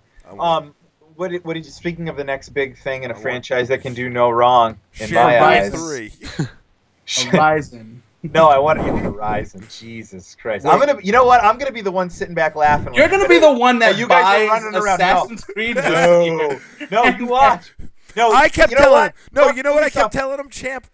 You know what I kept telling him? We were at Comic-Con last year, and I said, "You gotta get Shadow of Mordor." I said it's the best Assassin's Creed game I've ever played. No, man, I'm getting Unity. Unity's gonna be awesome. Unity looks so good. Why wouldn't I give Unity a chance? No. It's on new hardware, but No, Oh my God! Animal. Guess what? What? This whole time I've been going. I'm like, yo, Jeff, what part of the cycle are you on with your Assassin's Creed cycle? Are you at the point where you're giving up and you're gonna buy it? Because he's doing this whole thing where he's buried it before it even comes out, and I'm like, dude, you're gonna buy it. I'm burying it. He's gonna be like at Comic-Con. He's gonna be like, yeah, it's looking pretty good. Looks like they fixed a lot of stuff this year. Yeah. I got Syndicate, because Ubisoft John. wronged me. They wronged me for the last time. All of 2014, Ubisoft was the worst ever, and it's carried into 2015. And you know what, man? I just got no business. Like when they showed the reveal trailer for Syndicate, when the carriages were like bumping into each other and doing like 3 miles an hour down like the road in London, and they go, "Look at the carriage ride!" like they were like all new gameplay, and I'm like, no, I'm not falling for this. This is not. This is not Grand Theft Creed right here. Like you're gonna go into the Assassin's Creed booth at E3 this year. No, I won't. And there's gonna be some hot. I'm not gonna get it. I'm an all new game. There's gonna be some hot, big boobed lady. She's gonna hand you a beer. She's gonna be like handing you a beer. They don't even exist anymore. You know what? This might actually be the year maybe Jeff holds out, because like the tail end of this year is actually pretty loaded. Yeah. I got Unity for my birthday, and I know my friend's gonna get me Syndicate for my birthday as well. Tell him to buy the you need to be like, listen, I like other franchises besides Assassin's Creed. Or get different friend. Dylan, I love you to death, but please don't buy me Assassin's Creed. Don, you know what you need to be? You gotta be like Horizon. No. No, you know what I gotta tell him? Get it. You know what? Now I want to call it Game of the Show just because it pisses Jeff off. No, I don't Like, want to get it. You know what? It does piss me off. Can we talk about the dumb fucking colon title? Horizon Zero. Okay, the title is pretty bad. If it had just been called Horizon, I thought that'd be pretty cool. Like Horizon. Listen, I'm not right name. Horizon I'm not ready to call it the next great video game or anything like that. I'm just saying, like, it looks new, it looks fun, it wasn't run-of-the-mill looking to me. That's way more interesting to me than another sequel. Like, fuck another sequel. What do you guys think about now? Here's a game that's stuck in between two worlds as far as being a sequel and also being something all new. And you know it's near and dear to my heart. Mass Effect Andromeda. Did it do anything? I mean, when I saw that trailer, the reveal with the N7 armor and the music, I just wanted him wearing a cowboy hat and carrying a 6-shooter. Ding, ding, ding, ding, ding. That's all I wanted. Like, I wanted him with a real 6-shooter and a cowboy hat. My only problem with the trailer was that it's easy to not get psyched up for what they showed. Like, I knew that I already nothing. I know. I already knew the Mako was going to be in it. You know what I mean? I already knew that it was going to be an all-new story. They didn't show anything of the story. They showed basically Commander Shepard from Mass Effect 3 walking towards the camera from the fucking console. No, it's not. But the point is that they didn't show anything different than what I would have seen from like a Mass Effect 3 trailer. Fucking N7 armor, climbing up a fucking rocky mountain, struggling for, you know what I mean, survival, blah, blah, blah. Like, it was just a CGI trailer. So me being the biggest fucking Mass Effect fan, like, I wanted to see, like, gameplay. I wanted to, like, sink my teeth into something to be like, all right, this is what I have to look forward to. Instead of, right now it looks like it's more Mass Effect in another galaxy. So, I don't know. Did you guys even care? It had no gameplay. I love the series. Yeah, there's not really much to say about it. Mass Effect. Oh, Shepard, Garrus, save me. Those guys are gone, though. They won't be in the next game. It's all new characters. I mean, yeah, but, like, I don't know. I can't get excited about a game that has zero gameplay to show. You know, like, when Horizon shows gameplay, Mass Effect just has to do more. I'm actually watching the trailer for Horizon right now during the podcast. It wasn't a trailer. It was a gameplay demo. It was a gameplay demo. Are you show games? Okay. Sorry, Kyle. No, I was just saying, let's go back to the Sony one for a little bit. Then, what'd you think of, them reanimating The Last Guardian? I thought the game looked good. I thought it looked like it stuttered a little in the frame rate department, which is like, oh yeah, no, that's a Team Ico game. And it's also the last thing they always do. Yeah. It's just I think it's interesting. It doesn't. First of all, it's not a shooter. Bonus points for not shooting things in the face. That animal is totally gonna die at the end of that game. How many? I've heard you say that like 3 years in a row now, champ. When that moment happens, I'm gonna call you on Skype and be like, "It happened." It's just, The animal's dead. Ben likes to pretend that no one died in Shadow of the Colossus. I'm like, yes, he All right. did. Stop talking. I thought it looked good. I thought it looked It good. looked good. It looks unique, and I believe the story that the PS3, on top of being difficult to program for, couldn't do the technical stuff they wanted for that game, because that studio's always punched above their weight. Like when you play Shadow of the Colossus, the PS2 is struggling to play that game. The whole time. Yeah. And I think Ueda, being the creative director still, overrules the part where everyone's going, well, Mark Cerny's team's making it next. Like, well, all I care about is who's directing the game, because it's his ideas that make Team Ico's games great, right? Like, realistically, he just needs someone to get the job done, but he's got the ideas, so it's fine. I think it'll be interesting to see how the puzzle designs work, because what they showed is, you got to move those things out of the way so the animal can save you and move forward, right?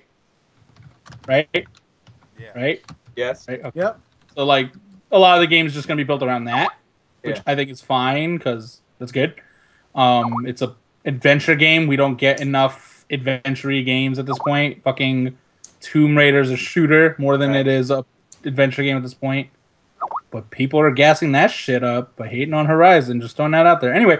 I'm watching the gameplay right now, and I'm like, this is like fucking... Yeah, it must be nice. Anyway, I thought it looked good. I thought it was a good open, especially because, like, it was a surprise. Not a surprise, but, like, it was fresh.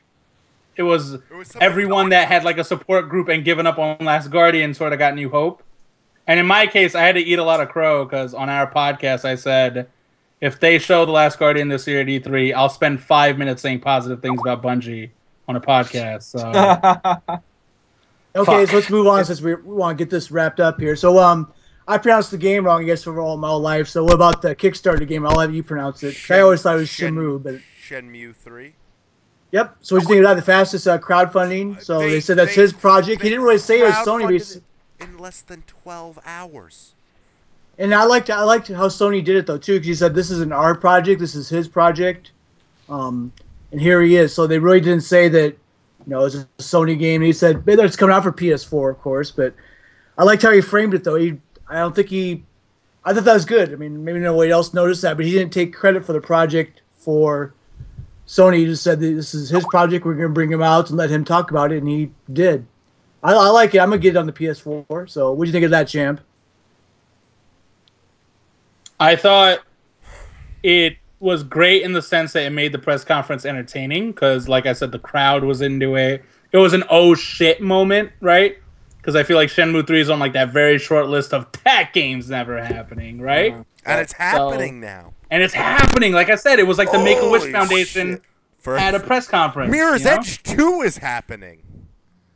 And that's even less. I mean, no, that's more likely than Shenmue 3. And that's unlikely game, right? You know what I'm saying? Mirror's, yeah. Yeah, you get what I'm saying? And then He was in that awkward. context- Who yeah. is Kate? Here's the thing. As far as like shit talking on a forum crap is concerned, right? We're gassing up a Kickstarter project that's also gonna like not come out until 2018, 2019. Yeah. And I want like whatever. I'm not gonna share my opinion on Shenmue in general. I'm just gonna say like People we're not have seeing that already game anytime waited soon. 20 years for this. I'm Like sure yeah, they'll like wait 2 more. it's a cool moment. It was a They cool. had like they had Yu Suzuki on stage and he's fucking awesome, right? It was like one sentence, and it was like, okay. Yeah, but it's like it's like Miyamoto, you appreciate, people that like built this industry in that way. You know what I'm saying? Right. The man was Sega for so many years. Like if you were a Sega child, he was the one making your childhood for so long, right? And that's cool. I'm just saying, like, as far as like anything that like interests me in the near future, no, Shenmue doesn't do anything for me. It's not coming out anytime soon. It didn't have gameplay. It's just like all those old, like the Yakuza games, like they're a very specific style of game that's dead now. That only But like Yakuza itself plays nothing like Shenmue. It's nothing like That's Shenmue. true as well. All right, well, let's keep it rolling here. So the next big bomb, big megaton, is everybody asked for it, so why not? Final Fantasy VII Remake. I mean, we already kind of covered this. Like, well, we're going Sony's. I thought it was a great announcement just because it is a timed exclusive. That's laughable, but it's gonna be on PS4. And already some of my friends that don't PC games said they'll get the PS4 just for that. So I mean, I don't think it's gonna move like tons and tons of consoles, but I think it's a game that brings back fond memories from the series and people's either childhood or past where they enjoyed that game and they want to play it again. So that was really interesting, even though it's a multi-plat, but I still thought it was a bomb. I read today that they were talking about changing some of the story around in it. Yeah, they're gonna beef up the story. They're gonna add some more clarification and stuff. There was another great article I read on Kotaku. How many of you have actually played Final Fantasy VII? Just out of curiosity. Before? I have. I have not. People? No. You know, there was a quirkiness to some of the scenes in Final Fantasy VII, and as much as I hate Kotaku, they brought up a good point. It's just like, how do they recreate some of those scenes, like Don Cornetto's mansion, and like, you know, some of those quirkier scenes that fit with this isometric view and these really blocky 3D graphics. You know, it's going to be really violent now. You know, it looks like it has a much darker tone than the original. It's not gonna be isometric anymore. I didn't read that far into it. Well, no. But I'm just saying, like, they're gonna beef up some kind of. The graphical changes are gonna bring along camera changes, and you know, like point of view changes, and this and that, and blah. So tell me this, you guys, you who have played the game. Would you recommend it based on the story that's much beloved, or would you like if they touch the combat? Let's say that this Final Fantasy VII remake is actually mirrored after Final Fantasy 15, and it's the same type of combat. That scares me. I think as cool as it would be to have Final Fantasy 15 combat, I think either way with this remake, if you change anything, you're gonna get complainers. If you don't change, you should change things up. No, but let me. The word is I agree. But let me finish. But if you don't change things, you're gonna get complaints. If you do change things, you're gonna get complaints. The problem with this remake is no one is gonna be fully 100% happy with it. I think changing something as adverse as something is that's a really big anchor to the game, such as the combat. I think that's a little bit getting into iffy territory. I think, like, I don't want to say remixing it, but I want to say, like, revamping it, maybe making it, like, a little more like Lost Odyssey, or revamping this kind of turn-based and, like, reinvigorating it could be really interesting. I think making it action-focused like Crisis Core or Final Fantasy 15 might not be in a good vein, you know, for it, but that's my personal opinion. I think beefing up the story on the front end is good. There were some confusing moments in the game, and some optional characters that they made very, very big characters in the universe that I think that they'll make permanent party members now and stuff like that. But I think changing something as big as the combat is. I don't think they're gonna go that deep. I'm looking more of like a 3DS remakes of how they did their games. They might dress them up a little bit, but they're not going to go full bore, and you know they're going to probably mostly worry about textures, soundtrack, maybe some voice acting. But I don't think they're gonna go that deep. You don't think they're going to change? You don't think they're going to use the same engine and the same things that they're using now with Final Fantasy 15? I think they'll use the 15 engine, but that doesn't mean they have to make the combat all crazy and shit.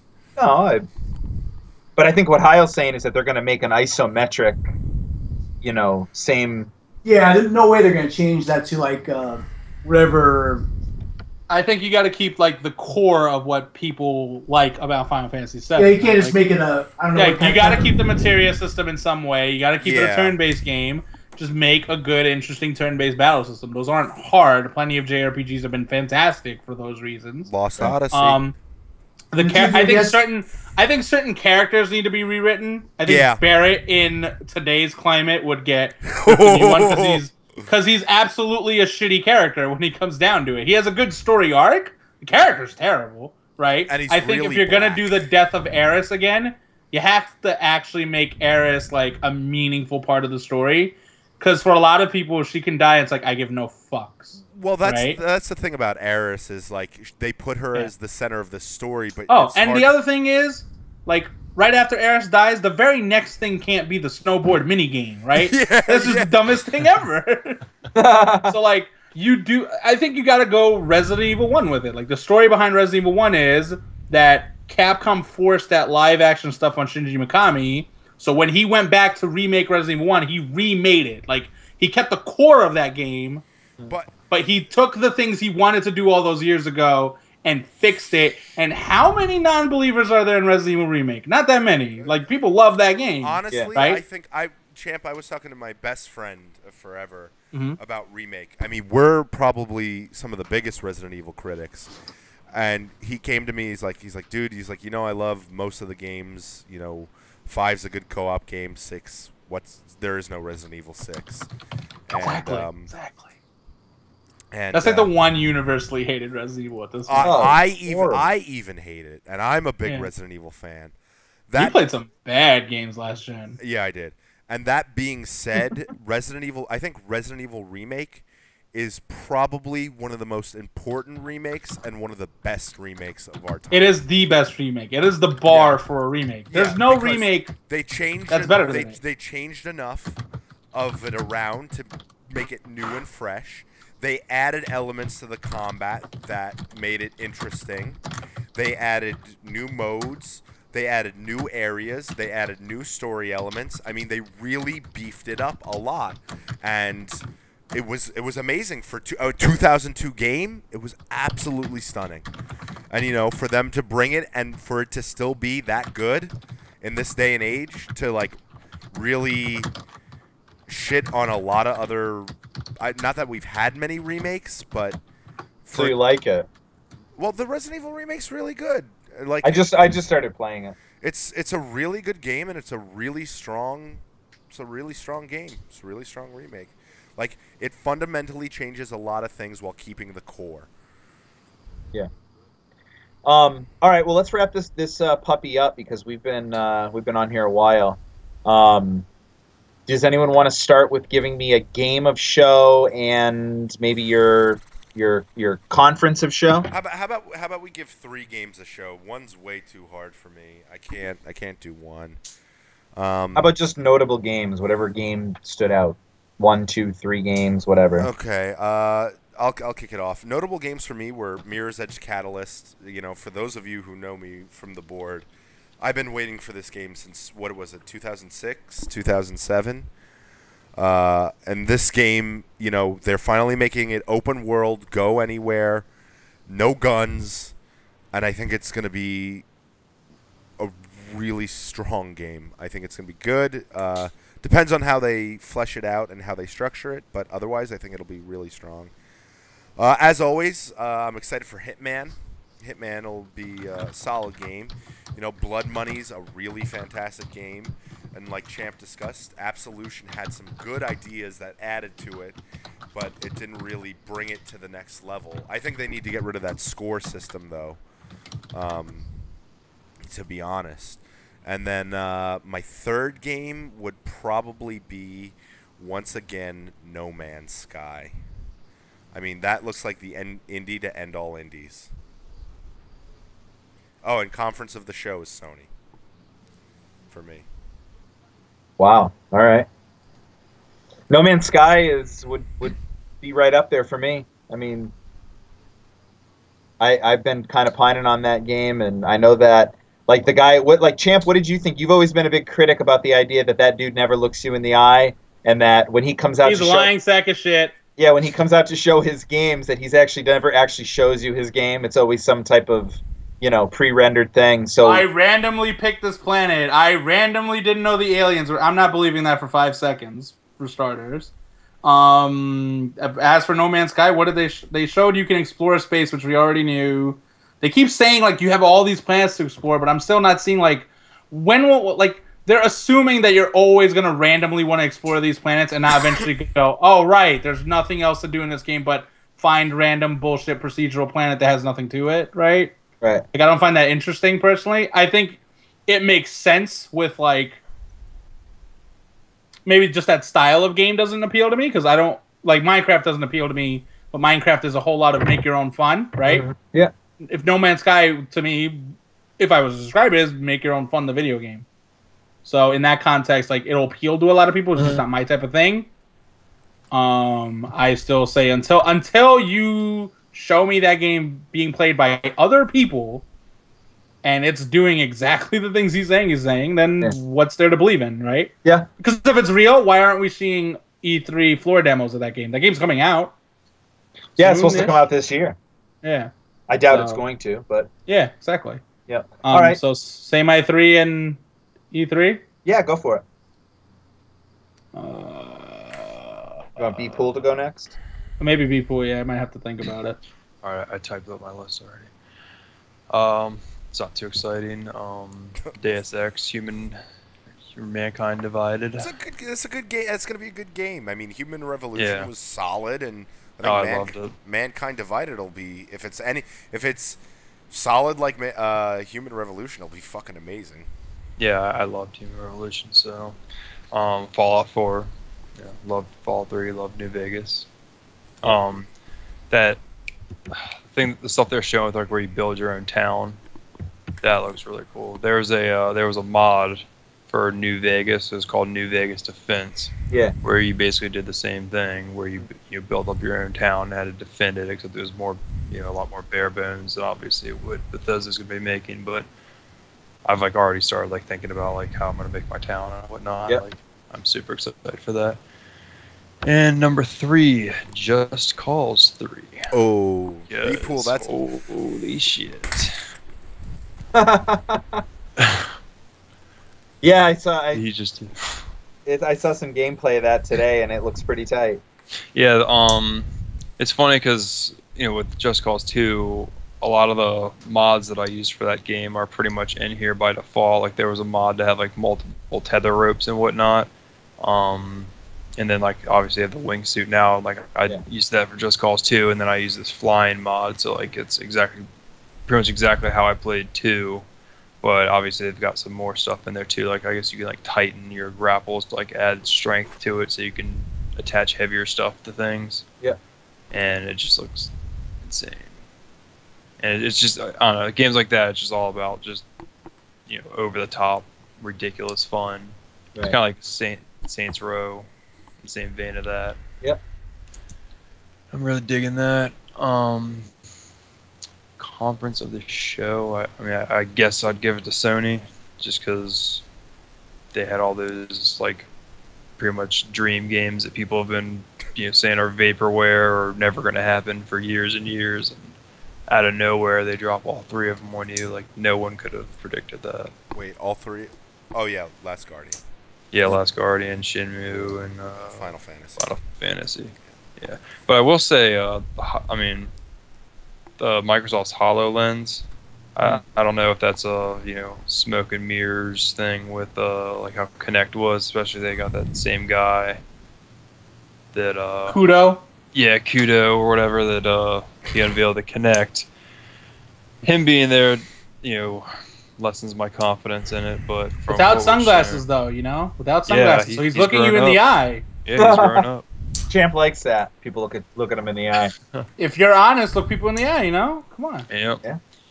But I mean that my excitement for that kind of is even like it's applications outside of just video games.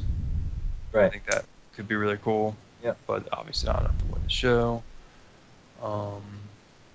Yeah. So Sony, even though both of them, I made a list here. Just of all the games that were shown that are they're either exclusive to Xbox or not exclusive. They're on Xbox and PC or on PS4 and PC. So there's No Man's Sky, Ashen, Sea of Thieves, Gears of War 1 Remaster, Killer Instinct, Final Fantasy 7, Shenmue 3, and Cuphead. So really, I'm gonna say PC 1 because it got everything. Because they got the best lineup as usual. Yeah. All even Final Fantasy 7 that will probably make it to PC, and Shenmue it's PC. Last Guardian's not, but I mean, a lot of those major announcements and then the cool stuff shown at Microsoft things, the Sea of Thieves and Cuphead, those are things I thought were most interesting. Those are also on PC. So. Yep. As a conference, Sony wins. As a platform, PC wins. As usual. Champ, do you want to go or do you need more time? I got it. Number 1 is Cuphead. Yeah. That game is fucking cool looking. It's got such a great art style. I was like raised on Cartoon Network. So anything that brings me to what? Did you play? I mentioned this earlier. Did you play Mickey Mania on Sega Genesis? Yeah. Do you remember that level where you go back in like the 1930s and it's it looked exactly like how Cuphead exactly, looks. Like and then this whole game is that. Yeah, like that. I'd actually never heard of that game up until when it was shown. I was like, shit. I saw it the year before, but then like now I'm seeing people play the game on the E3 floor. Like I'm seeing footage of that. Alex Navarro played it, and he was on Twitter going real quick, like, that game holds up when you look at it up close. It does look every bit as cool as it does in trailers. So that's interesting, and, I like Mega Man-styled games. I like that a lot of the enemies are boss fights in that game. Boss fights are awesome. Modern video games have ruined them, unless they're made by it looks like it's actually challenging, too. Like, just looking at it's hard. Everyone's saying it's hard. Everyone's saying it's pretty hard. I'm definitely getting that vibe. So... I'm excited about that. I keep coming back to Unravel. I thought that was a cool game shown at E3, right? Because, again, something new, something interesting. Puzzle platforming always appeals to me on some level. Just solving those puzzles. And I think Yoshi's Woolly World, for instance, looks adorable as all fucking hell, right? Like, Nintendo's still got their fucking monopoly on all things cute. Yep. But Kirby's Epic Yarn was sort of boring to play. I don't think it was too hard. I think the thing with indie games are, because they are so reliant on gameplay, they almost never give you anything super easy. So I'm excited to see how the puzzle mechanics work with that yarn. Like, that looked interesting. And then, like, number 3 for me was Metroid Federation Force. No. No. I mean, I guess I'm stuck saying Horizon and not The Last Guardian because I called it the best play game of E3. But you know what? Fuck it. Yeah, I think I don't Just Cause, another one. Tomb Raider, another one. And then we're gonna Hitman. Another Hitman, exactly. God. And speaking of which, everyone's that's like Final Fantasy VII's remake, because that's why I bought New Machine, to play a game from 1997, right? Like, fuck that. No, Horizon. Good on Sony for funding a new IP. Good on Guerrilla for making something that isn't an FPS. It has robot dinosaurs. Those are cool. I'm really hoping the gameplay is you have to make these things trip over and kill them in their weak spot, right? As long as it's not Q2E heavy or anything like that. It looks 1,000 times more interesting than any video game shown at E3 that had guns. And she had a bow and arrow, and bow and arrows are cool. They are. So... what did you guys? I meant to mention this in my thing. What did you guys think of that Ghost Recon Wildlands? I believe it was. I'm interesting. Why is it called Ghost Recon? Yeah, I mean, why? Oh yeah. Why is it called Ghost Recon? Is it the most anti-Ghost Recon thing I've ever seen? Yeah, it's just like Tom Clancy's Ghost Recon. Like, otherwise, it could just be Tom Clancy's Wildlands. Otherwise, it sounds interesting on paper, except for the fact that Ubisoft is awesome ideas, horrible execution. Yeah, it'll be climb this hill to scout the area. Like, you'll be climbing something. But I love co-op games. Yeah, like, realistically, I'm playing Far Cry 3, and I'm coming back to a conclusion of, I don't think Ubisoft has made a good game since Assassin's Creed 2. I think everything else they've made has been a fucking farce. I really liked Far Cry 3. Far Cry 3. I think Far Cry 3 is fun when you're dicking around and doing the outposts. When you're doing the actual missions, I do. It is the most boring game in the world when you're doing missions. Have you played Far Cry 4? No, I haven't touched 4 yet. There's this, like, I don't know if it's really spoilers. There's this one level though where you get captured and you're like in this prison and you break out and like you're going through this whole little encampment and you like barely have any weapons and there's some like pretty heavy armored guys and like ammo conservation like actually matters. Mm-hmm. and I felt that was like probably the highlight of Far Cry 4 because I actually like failed that several times, like because you got to sneak through and like you know you'll have like 2 bullets or something. I don't know, man. I just don't like the way Ubisoft makes open world games. It's just Yeah. always these like really bland, tedious missions. Yeah. There's too much like just like side bullshit that's like uninteresting. Like you open up your mini map in all their games, and there's just so much stuff. That's Oh my like, god, who yeah, it's cares? polluted. Yeah. Like I think that Wildlands game sounds fascinating. Like that you would wait out until it's nighttime to do something, or you can ambush people. And like if you're doing it in co-op, it sounds like what we wanted Grand Theft Auto 5 heists to be. Like we would do these elaborate things, and there would be a getaway guy. Except this is all, you know, you're bringing Ghost Recon Justice to the cartel or something. I don't know. Yeah. But Was this? I mean, they showed no gameplay though.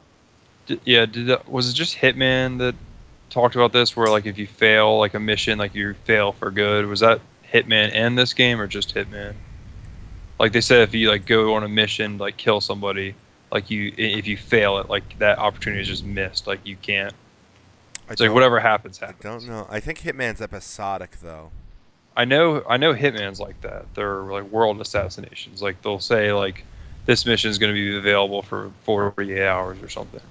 And if you go and you kill the guy like that, you get certain rewards or whatnot. But if you fail, like he's gone. You never get to try it again. Right. I know they said that for Hitman, but I think they might have said that for Wildlands. I could be wrong.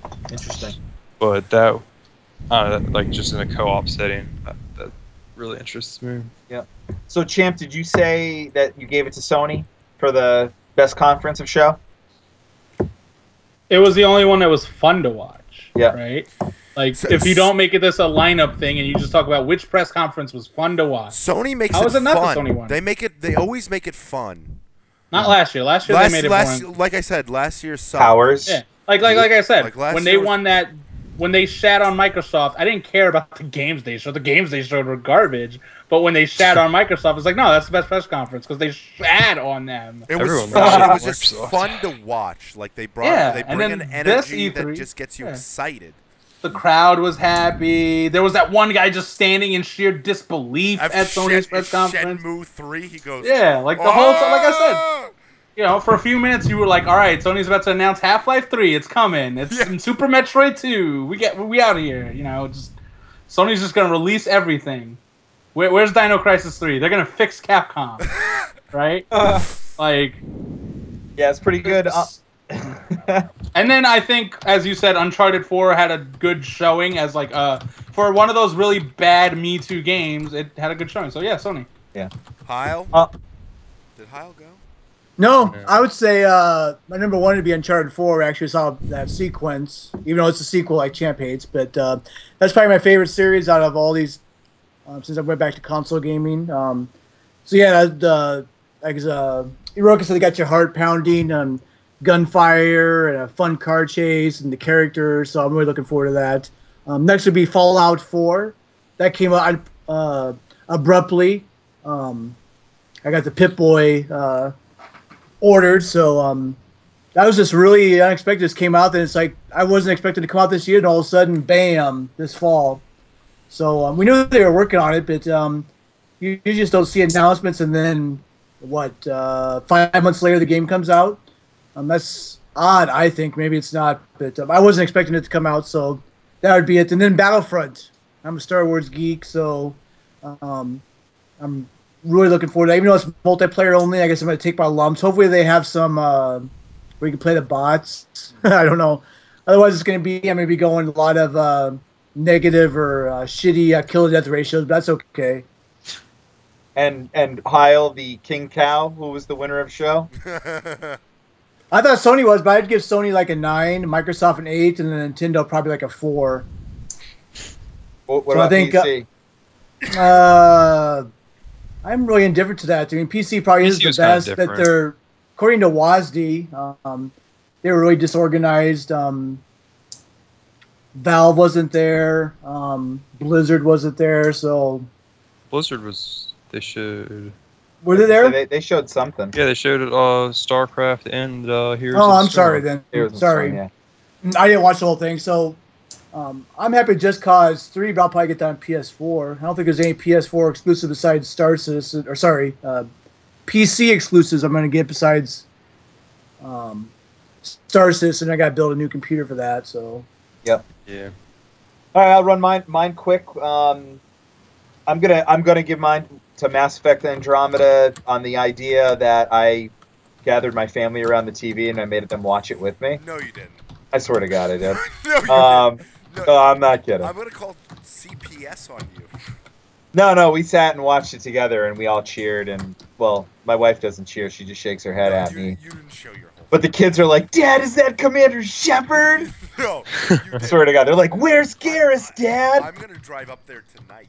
No, please don't say things like that. Drive up there tonight. It's so creepy. Oh, So- okay. Then wait, let me just- say my three. Just wait I've till got- Comic-Con time. I've got Mass Effect Andromeda. Even though they didn't show anything, and I can totally agree with anyone who was like, "Dude, Mass Effect Andromeda didn't even fucking show up on my radar because they didn't actually show the game." I get it. I'm still excited for the game. I'm mostly excited that they're for two things. They're keeping a human race. They're not letting you be any species you want.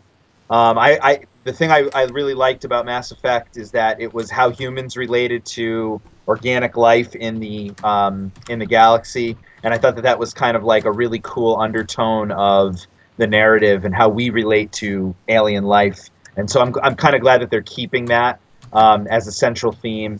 But as far as the other two games, Battlefront was number 2 for me. I've been waiting for months to see that game in action, and it might actually be like the Star Wars battles that I had in my head as a kid. So like the idea of like seeing that game in motion and like the animations and the stormtroopers and like the realness of the look of it to me was just, I don't know, DICE has got some mojo going with that game, and I hope that they don't launch some type of broken product. I really do, because that game lives and dies on its obviously on its online component. So, but I'm so jacked for Battlefront, and then I think that Fallout 4 had the best unveiling of any game in my life. I think that God Howard coming out on stage and kicking the fucking door down on that game. Not only did they say that the game was coming out in a few months, which, as Animal said earlier, is pretty much fucking unheard of for a game like that. But the fact that they walked you through, he like taunted you with his game. He said, "This is how we're going to start the game. Go ahead, you can take a look at it." Like almost like arrogantly, like, we have so much fucking content, we will show you whatever we choose to show you, because there's so much fucking content in here. Like, it was just this, like, Todd Howard comes across as a really confident dude anyways. Would you but just like go suck his dick already? no, but like, no, he comes across as like a confident dude anyways, but like, I liked the idea that he came out and like said, this is this part of the game, this is 200 years later, we're not going to give you any story elements, this is the game, this is like, for a game first coming out with no teasers ahead of time, with no like whiff of this game coming out ahead of time, other than we knew that it had leaked, that we thought that the setting would be in Boston. That's the only thing I ever learned about the game as far as leaks. But like, other than that, to come out and just be like, boom, this is our game, this is what it looks like, this is how it plays, and on top of it, we're going to give you this really awesome fucking little iOS game called Fallout Shelter, which is a blast to play. Yeah, I kind of want to try that. Like, I've never played a mobile game before. Oh, I've been playing it the past couple days, and it's like, I actually think about it during the day. Like, it's a game Champ would fucking hate. It's like, you got to collect your resources and shit like that. Like, it's not a game I can see Champ liking. How was like Fallout Shelter, the mobile game, Fallout? The mobile game that Bethesda made for Fallout. Actually, it looked fun. It's It really, gave me really fun. This War of Mine vibe, and I like. How this does War of Mine. how does the payment, like, is it free to play? It's totally free, and actually there's only microtransactions on buying. Like, you can buy lunchbox, like, you earn lunchboxes in the game, which when you open them contain vault cards that are like extra caps, which is the currency obviously, and then like Radaway or like stim packs or whatever, and then also there can be like like little perks and characters, weapons, armor, things like that inside. So you can get things that way, or by like you have to build like electric rooms and water rooms and like eating like mess halls and shit like that, so that the vault dwellers can eat and fucking there's power in the vault. So it's basically all management.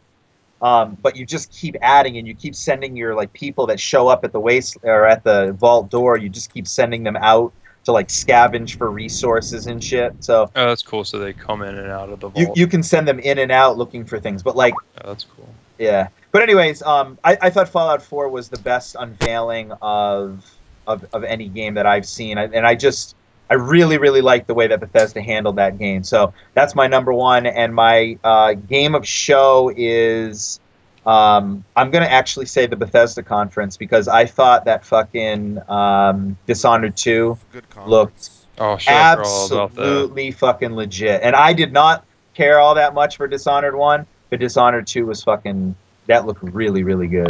I love Dishonored. Was that in-engine stuff they showed? No, it was CGI. Yeah. Even those first-person perspective, like charging moments and blinking moments, those were all CGI. I liked that you hear the what's his faces, the mysterious one, the magician guy, The Stranger. the stranger. Or is that his name? No, No, The Outsider. the outsider. Is that it? Yeah, I believe so. Yeah, I like that you hear his VO over the whole trailer, and that you're the Yeah. you're the Empress from the first one. Yeah. Well, Emily. Emily, The girl. yeah. You'll have her, or they also Corvo. have Corvo. So Yeah. I can't wait to see how that all goes.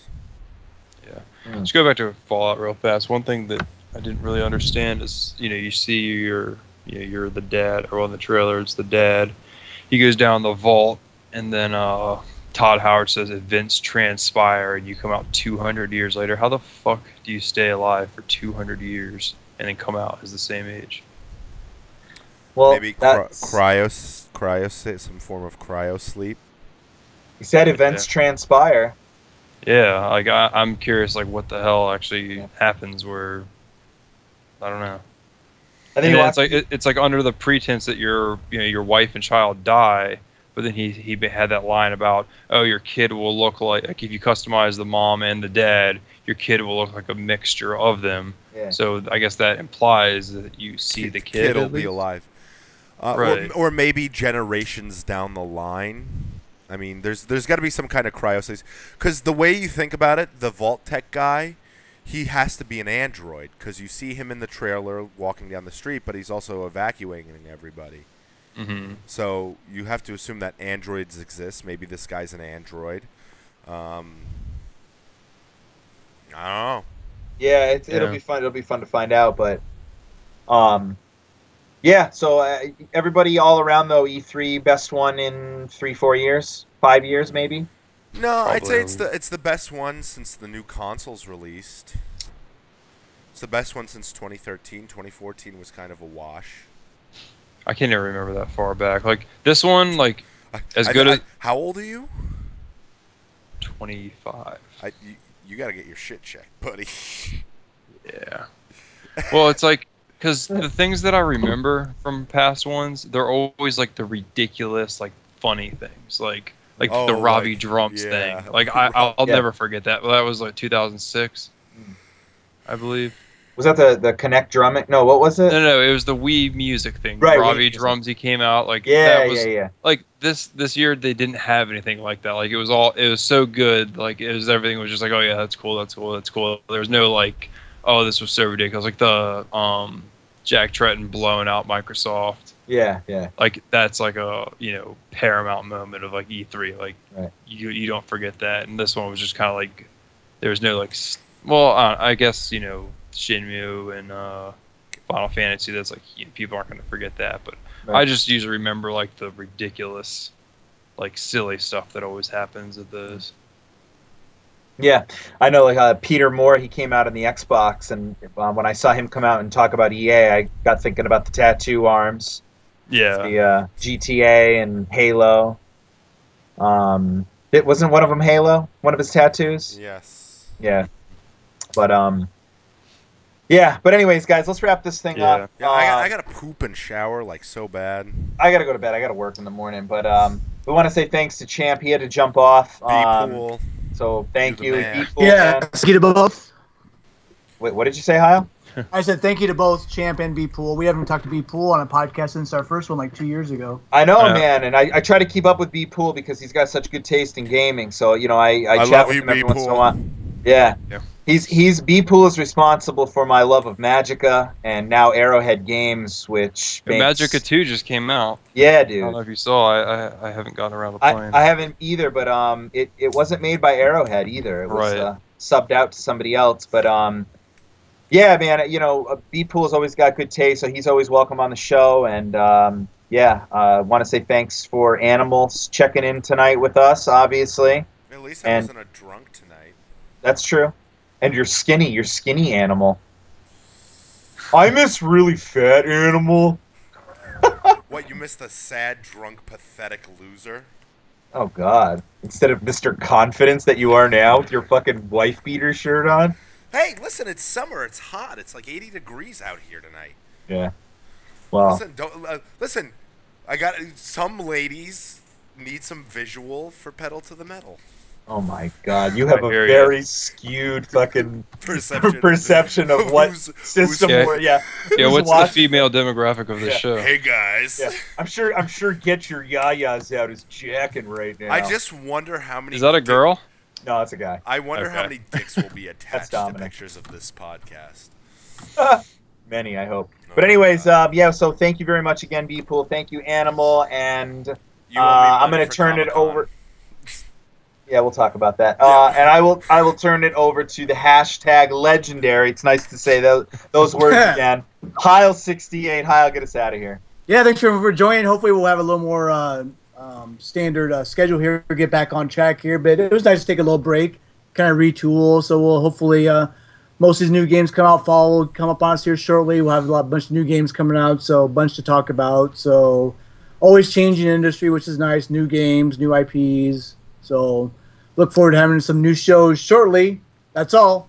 All right. Later. Later. Motherfucker.